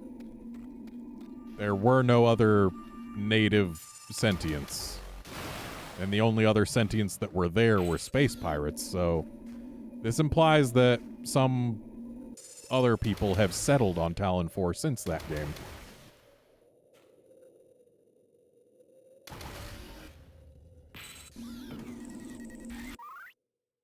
Olympic Emblem. This emblem commemorates fallen Olympic heroes.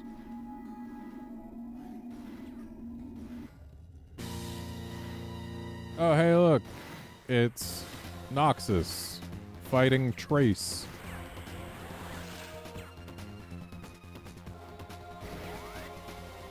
And apparently now also fighting me. What a jerk. Analysis indicates that the skin of this hunter has extraordinary insulating properties.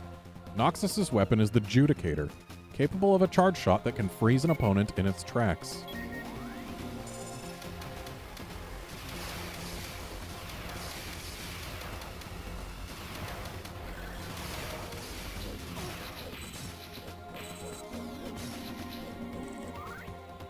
Voscythe. The Voscythe is the alternative form of the hunter Noxus. An evolutionary defense mechanism of the Vozon species, it serves both offensive and defensive purposes.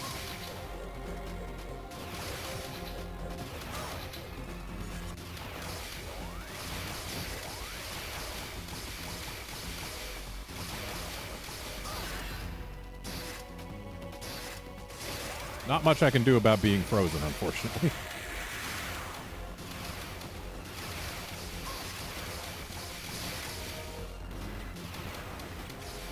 Incidentally, in Metroid Prime 3, there is another alien dude who looks not dissimilar to Noxus and also has ice abilities, yet is a completely different species.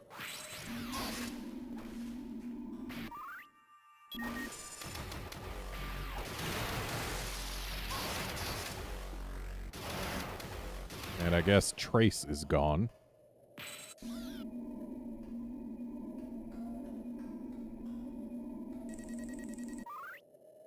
Orange Blast Shield. Analysis indicates the Blast Shield is impervious to most weapons. A burst of superheated magma may damage it.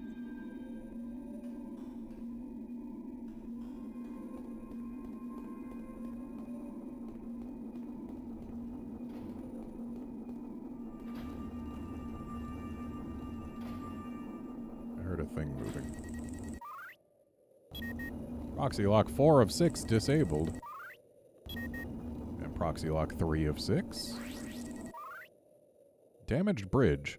Structure has been severely compromised by impact.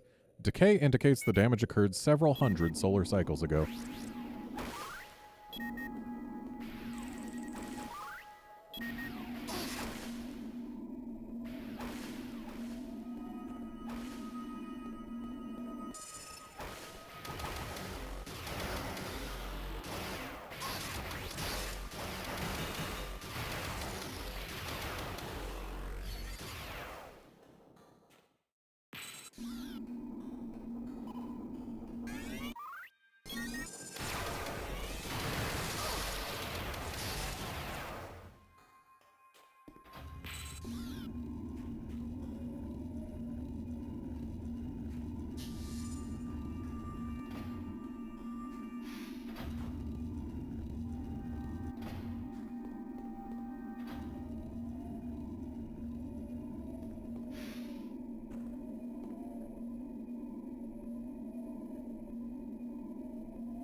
I guess we need to unlock all the proxy locks to make that work.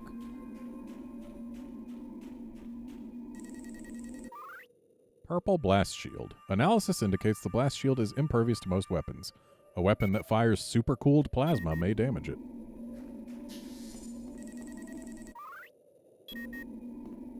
Oh, we got lock 1.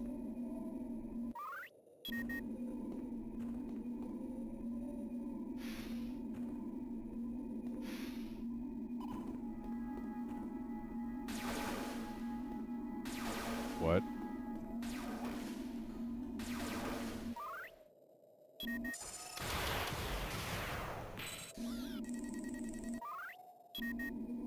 Okay, so there's one lock we haven't found yet.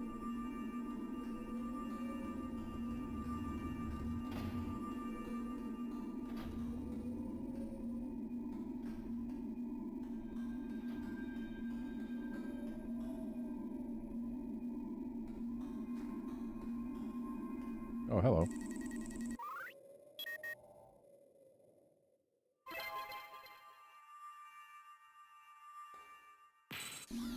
So we had to unlock 6 locks to make a key show up. I don't think that's how locks are supposed to function. Normally you put keys into locks rather than taking keys out of locks.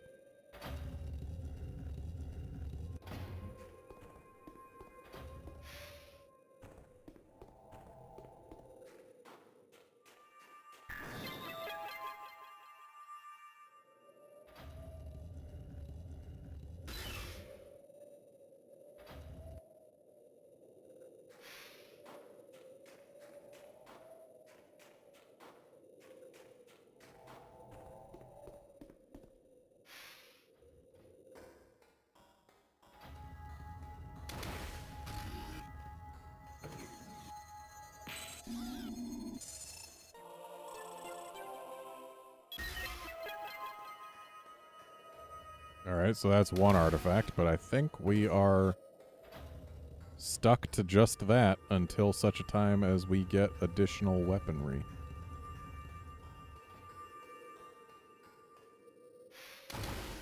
Is this where we came from? Oh, this is not where we came from. Well, then I guess it's where we're going.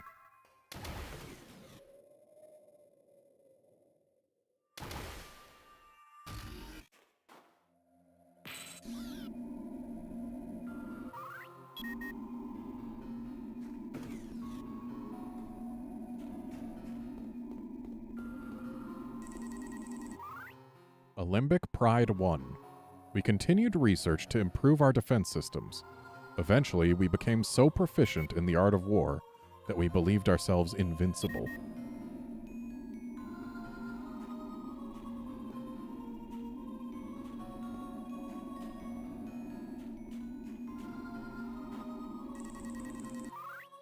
Disabled jump pad.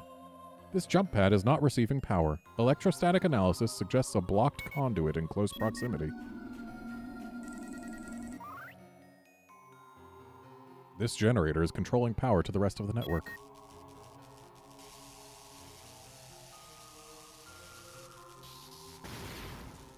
Oops, we exploded some things.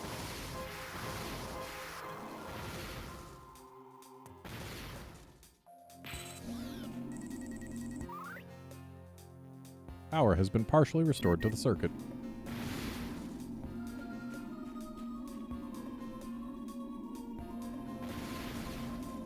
Wow, do these things explode every time we look at them? They sure do.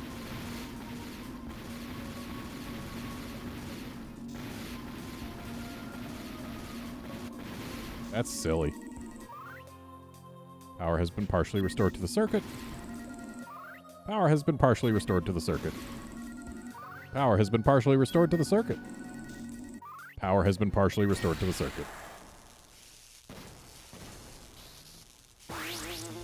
Oh no, it's whatever these war wasps are. Barbed war wasps.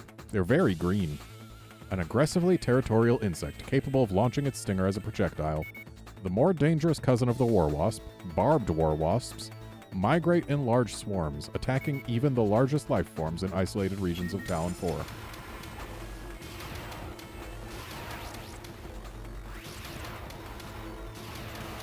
Wow, we're getting some slowdown here.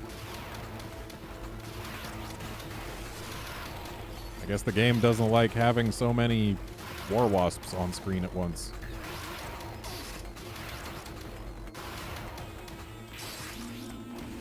And it doesn't look like I need to scan their nests. But I do need to destroy their nests.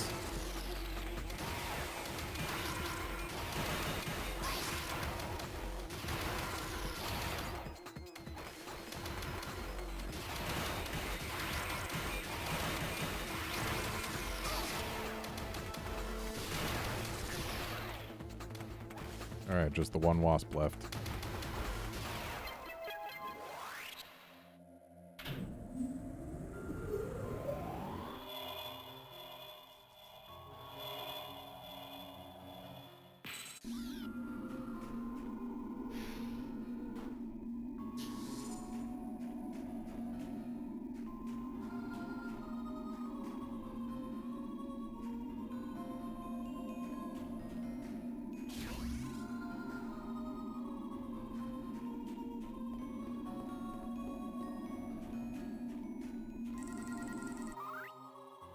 Vault door controls are operational.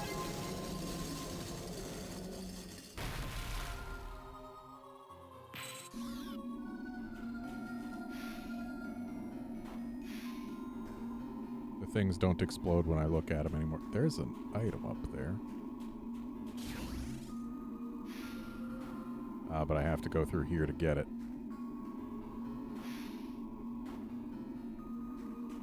Or maybe through here.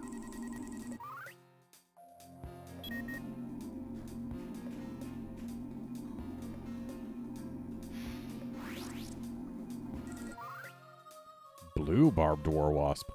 A mutated form of the red barbed war wasp.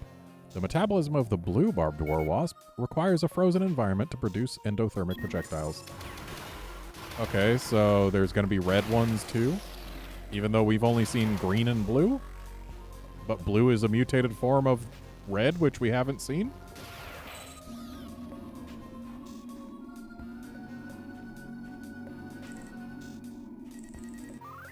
Ice bridge. A frozen block carved into an overhead catwalk. A structure capable of holding considerable weight. Witherite shards. Naturally occurring minerals with phosphorescent properties.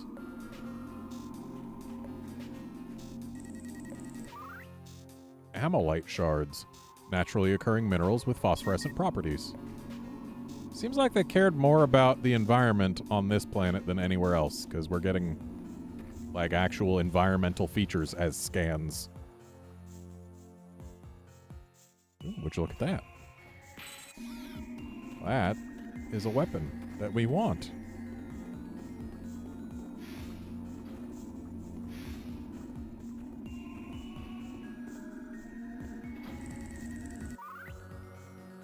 Platform controls are online.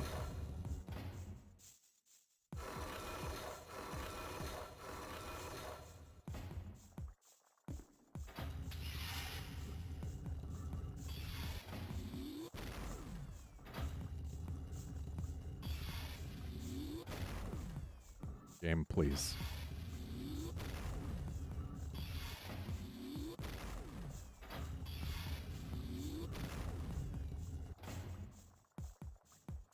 Man, this would be a lot easier to control if the morph ball, like, ever stopped.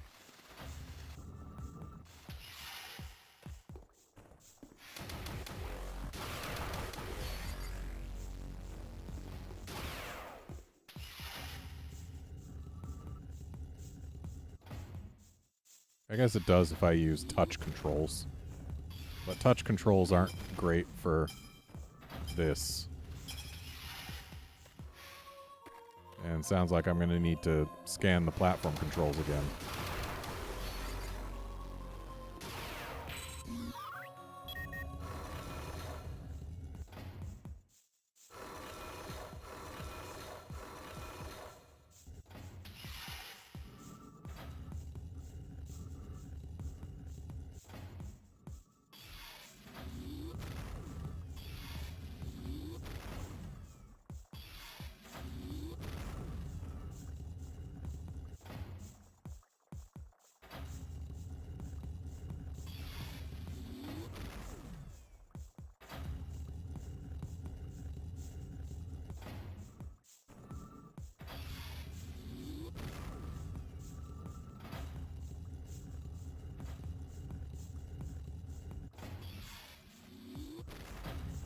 Oh. That was not a bomb off the side deal. Well.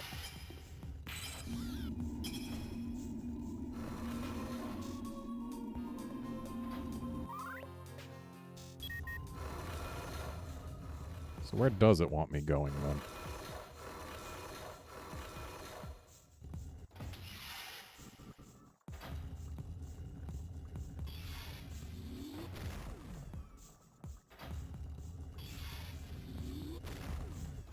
Come on. This game's morph ball controls are bad. And they should feel bad. Especially because you can't use just one method for this. Like, you gotta use the D-pad to get over here. But the D-pad is not ideal for getting up to begin with because of just the way they laid this out.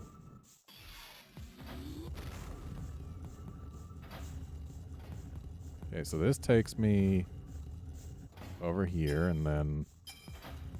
Ah. But then we fall off because we have 8-direction control, unless we use the touchscreen. And the camera refuses to be at a cardinal or sub-cardinal direction there. Which, yeah, just the entire layout of this section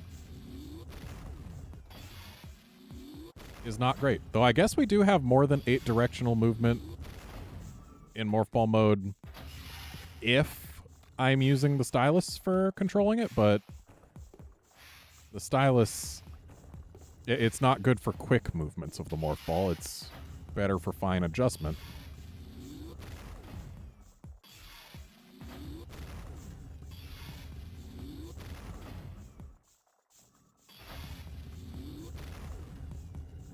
And we're going to run out of time on this one, too.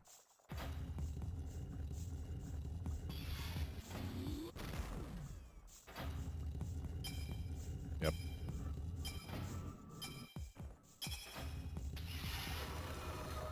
This is annoying.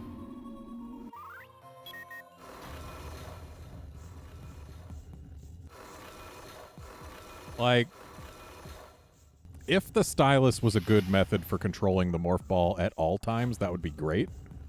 But right here, the stylus is not good for it. Like, it's good for getting into the fine location, but then when you're actually up, it's not good for getting over and onto the platform fast enough. It's bad.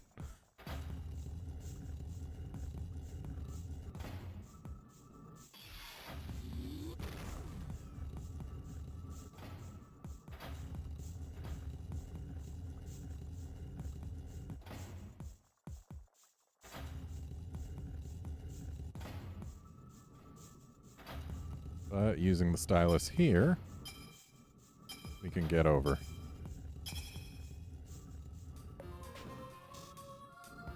Thank goodness for that little lip. I've obtained the Judicator. Powered by cold fusion synthesis, this weapon fires supercooled plasma at temperatures approaching absolute zero.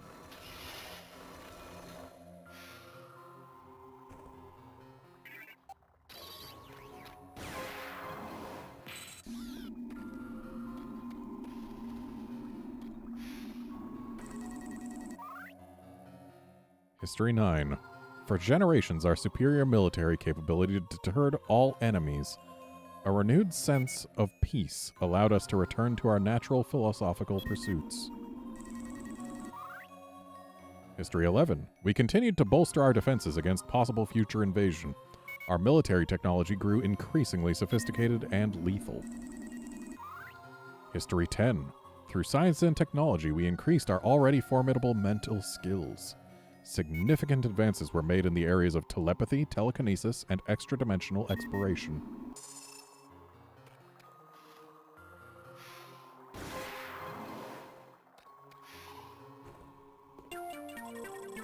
Thank goodness we can do coyote jumps in this.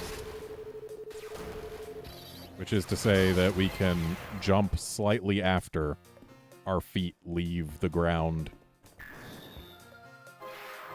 The term coyote jump comes from one Wile E. Coyote.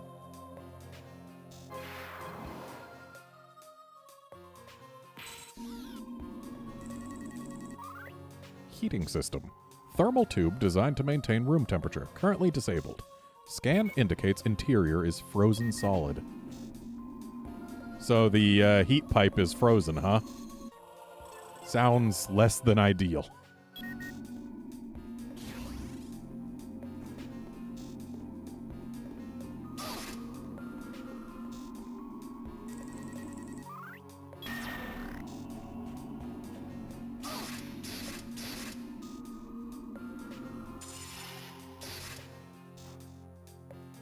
Well, that didn't take me where I thought it would.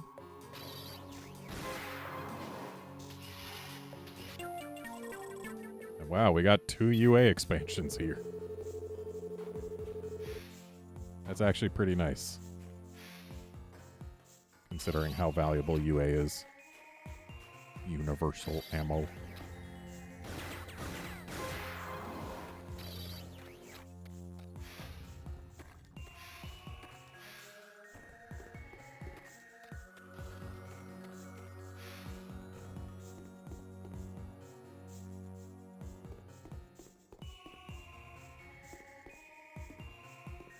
So this just drops us straight down. And this is to a place we've already been, but I want to try going in that morph ball tunnel again. Also, let's just confirm that this is where I think it was, and yep, sure is.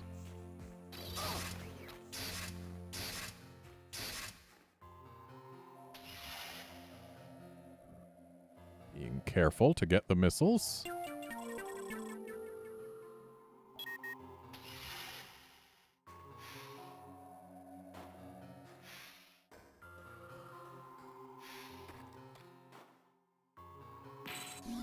So we can come up here, but not for any purpose.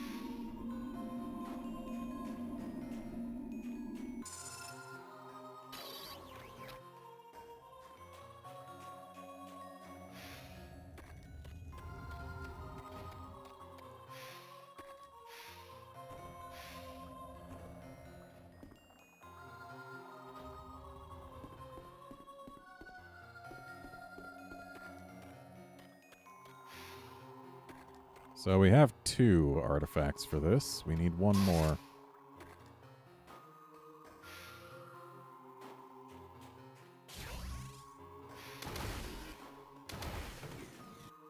There was a Judicator door in here.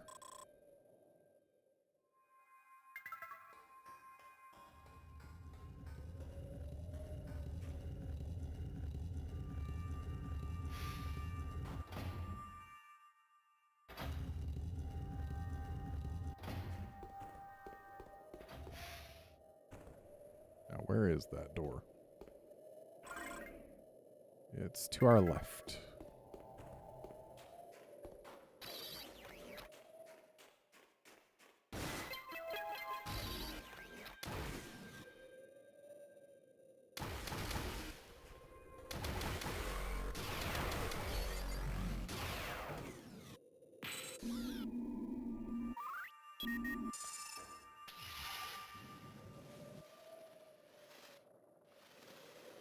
Oh boy, a morph ball maze.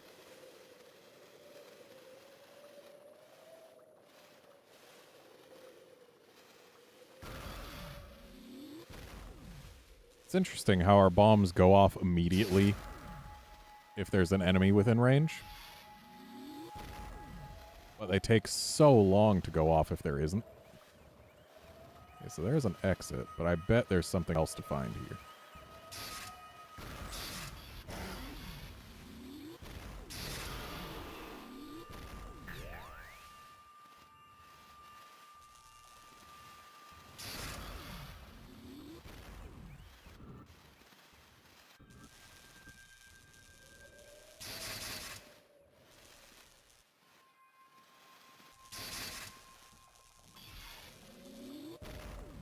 Wow. Found our way to a wall.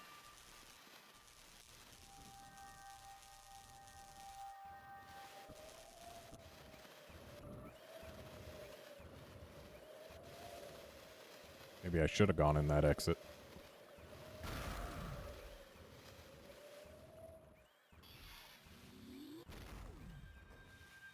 Because apparently I can't go in that one.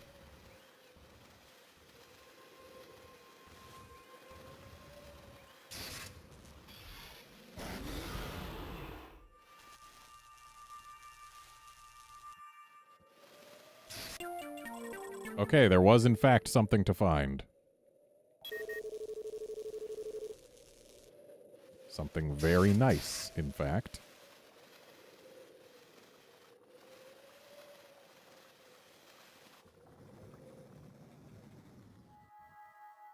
So that's a door we can't open.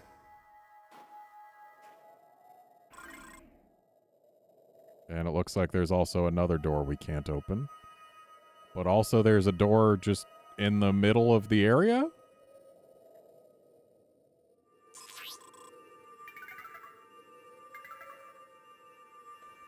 So, looks like this planet might also be a just you came here to get a weapon type deal.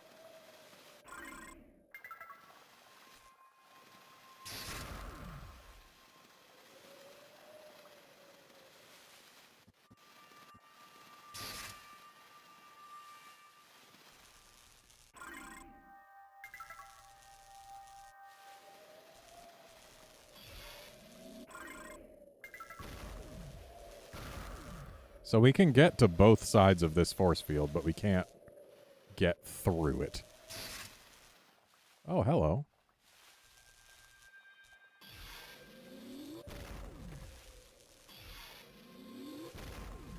Okay, so we can bomb our way out of the ice, but we can't actually move laterally while we're out of the ice.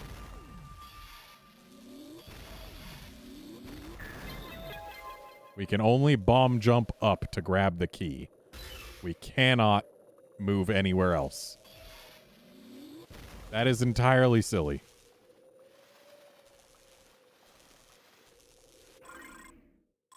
And what did we even unlock, honestly? Just a morph ball tunnel to another red door?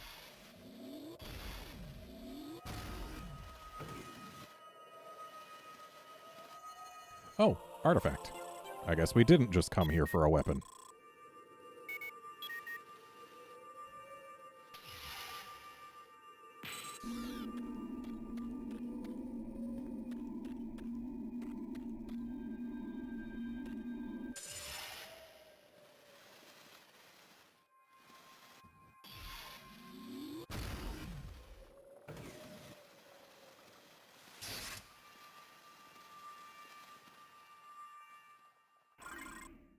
And it looks like that was actually the gray door marked on the map.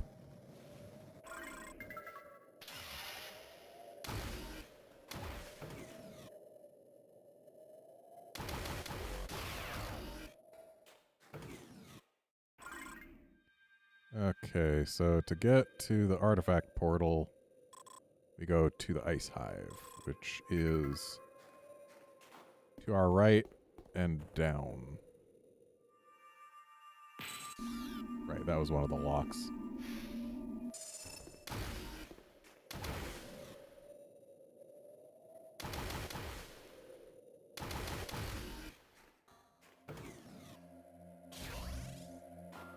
Really? This is closed again?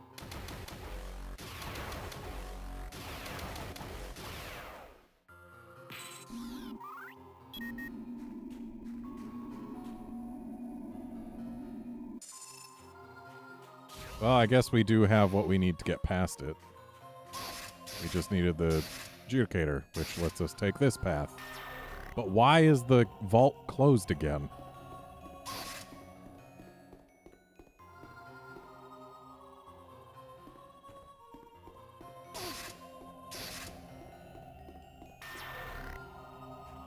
And can I actually get where I need to go from here?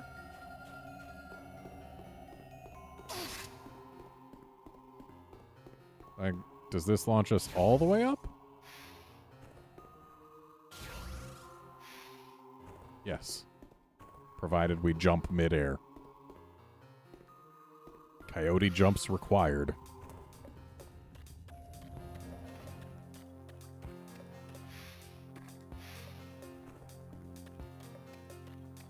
Alright, let's go fight our third boss.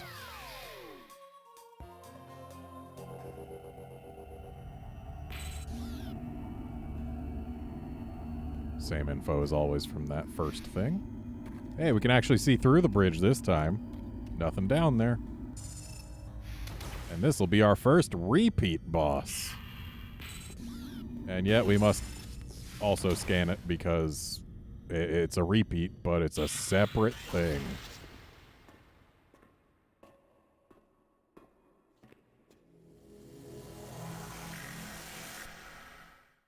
Slench again, huh?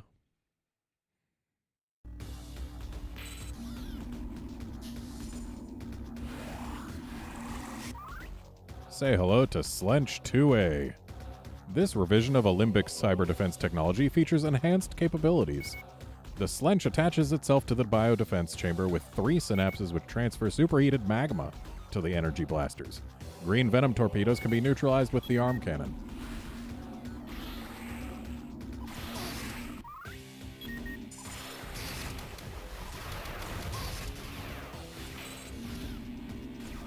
And looks like we can't just shoot the legs. We have to use this weapon.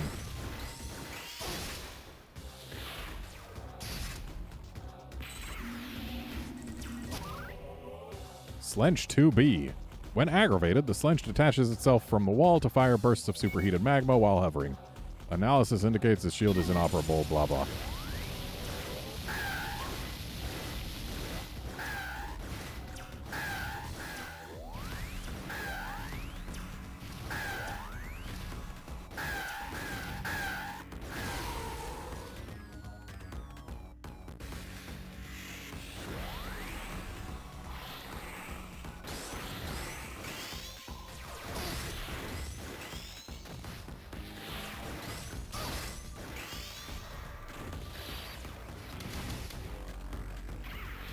Can I...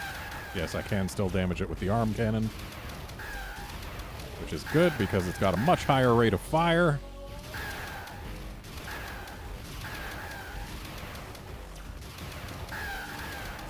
So it looks like it does damage much more slowly as well. Yep. We did not get a 1 cycle on that phase. So maybe it is best to keep the adjudicator.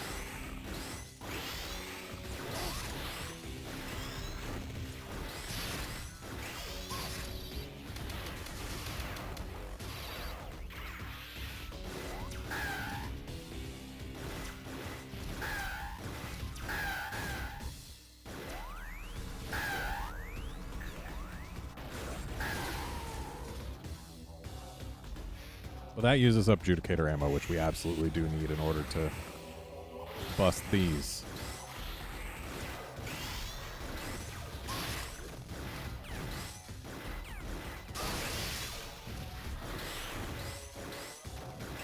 Now, my health is not doing so hot.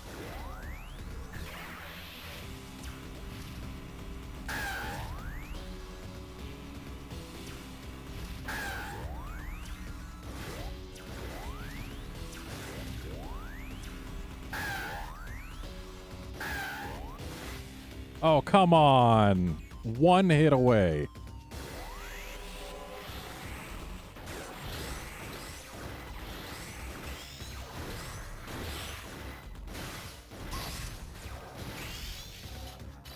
And now I'm out of ammo for it. So, gotta get some more by shooting the venom. There we go.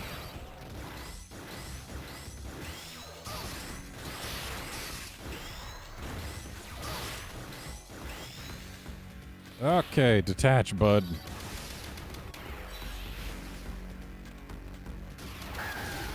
There.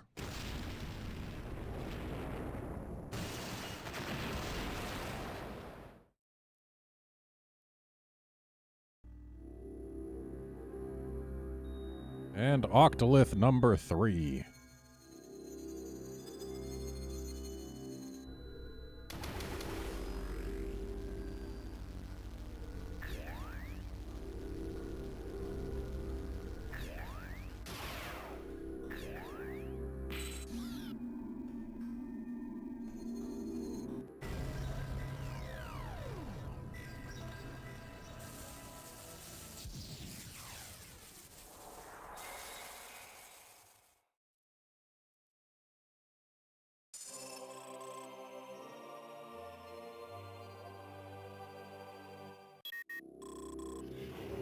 Do not trust your senses. They deceive you.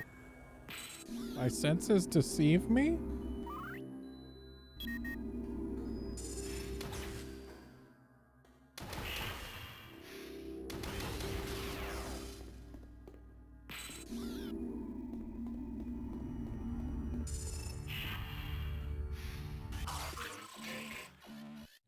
And once again, time for an escape sequence. We got 7 minutes this time instead of the 4 minutes we got last time, which means we're probably likely to have another battle on our way home. I would guess against Trace, considering we know he was in the area and we didn't destroy him.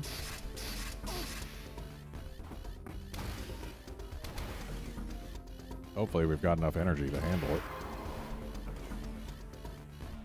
Oh, what do you know? That's blocked off.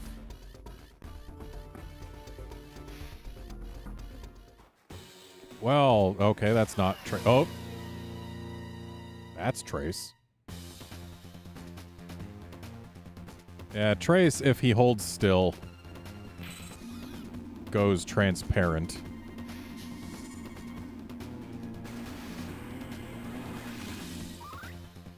Trace. Scan indicates the exoskeleton of the hunter may not be as durable as it appears. This potential vulnerability may explain Trace's tactical preference for sniping. Its weapon of choice, the Imperialist, is a long-range quantum cascade laser with precision targeting. And a zoom feature.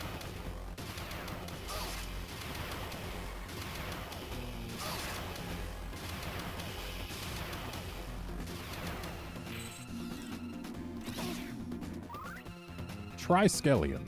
Trace's alternative form, the Triskelion, is sophisticated Kriken military biotechnology that allows Trace to biomorph into a three-legged war machine with a powerful lunge attack.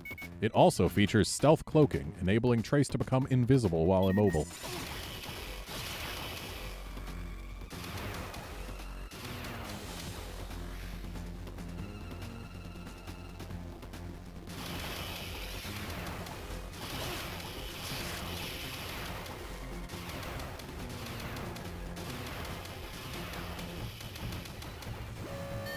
Oh, come on. He was dead.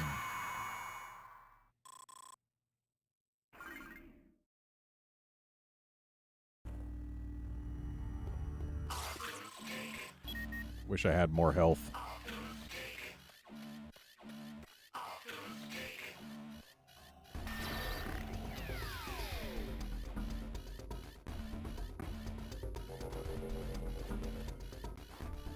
Like, there's nowhere for us to replenish our health here.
I'm doing an incredibly poor job of actually hitting him.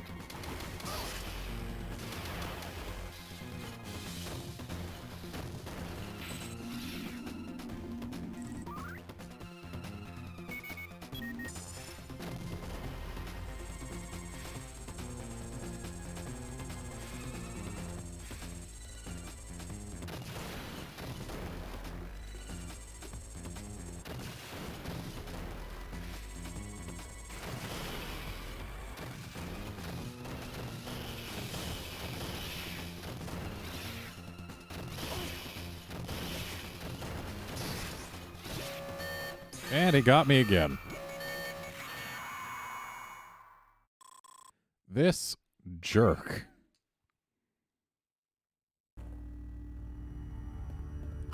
For reals, though, if there was somewhere I could replenish my energy, this would be no trouble at all, but going in here with less than 2 E-tanks is troublesome, because Trace does do a lot of damage with all of his things. Especially if he headshots me with his sniper.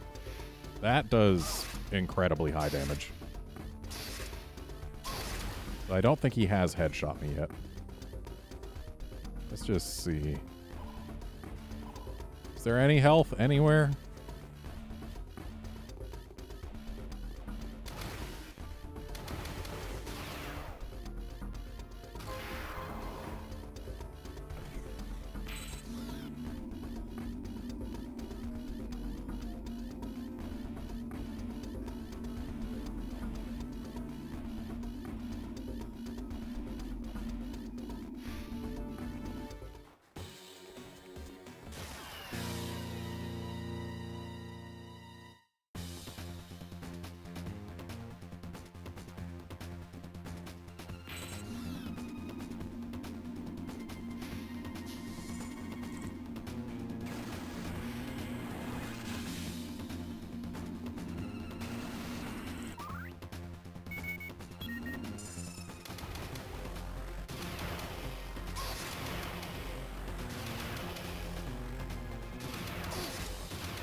Doesn't help when I get myself into corners.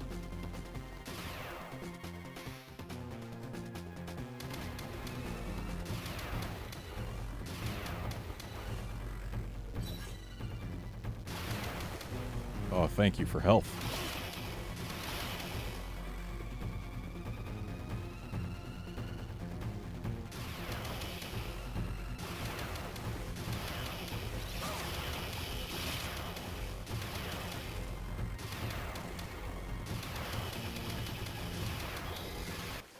Okay, I got one Octolith back. Where's my other one? Do I need to find and kill him again for my other one?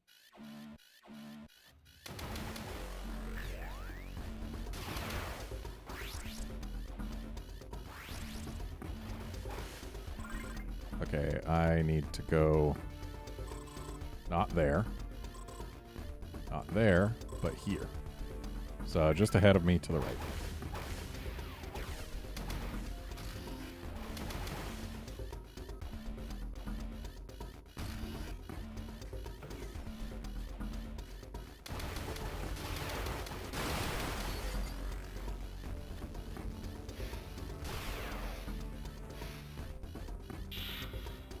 Oh no. Guardians.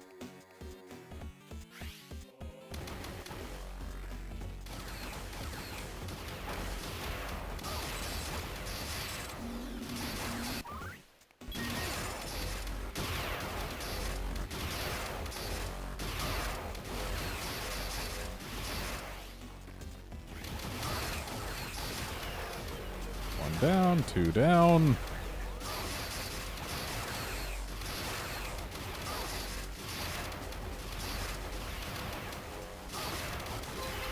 And 3 down.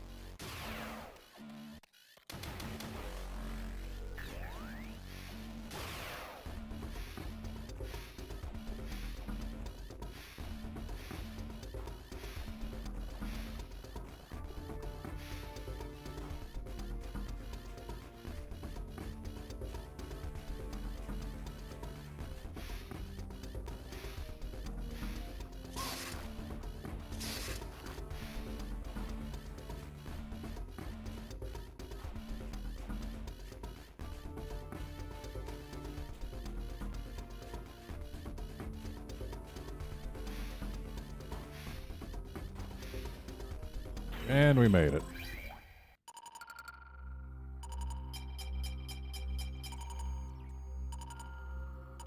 And we're going to launch our ship.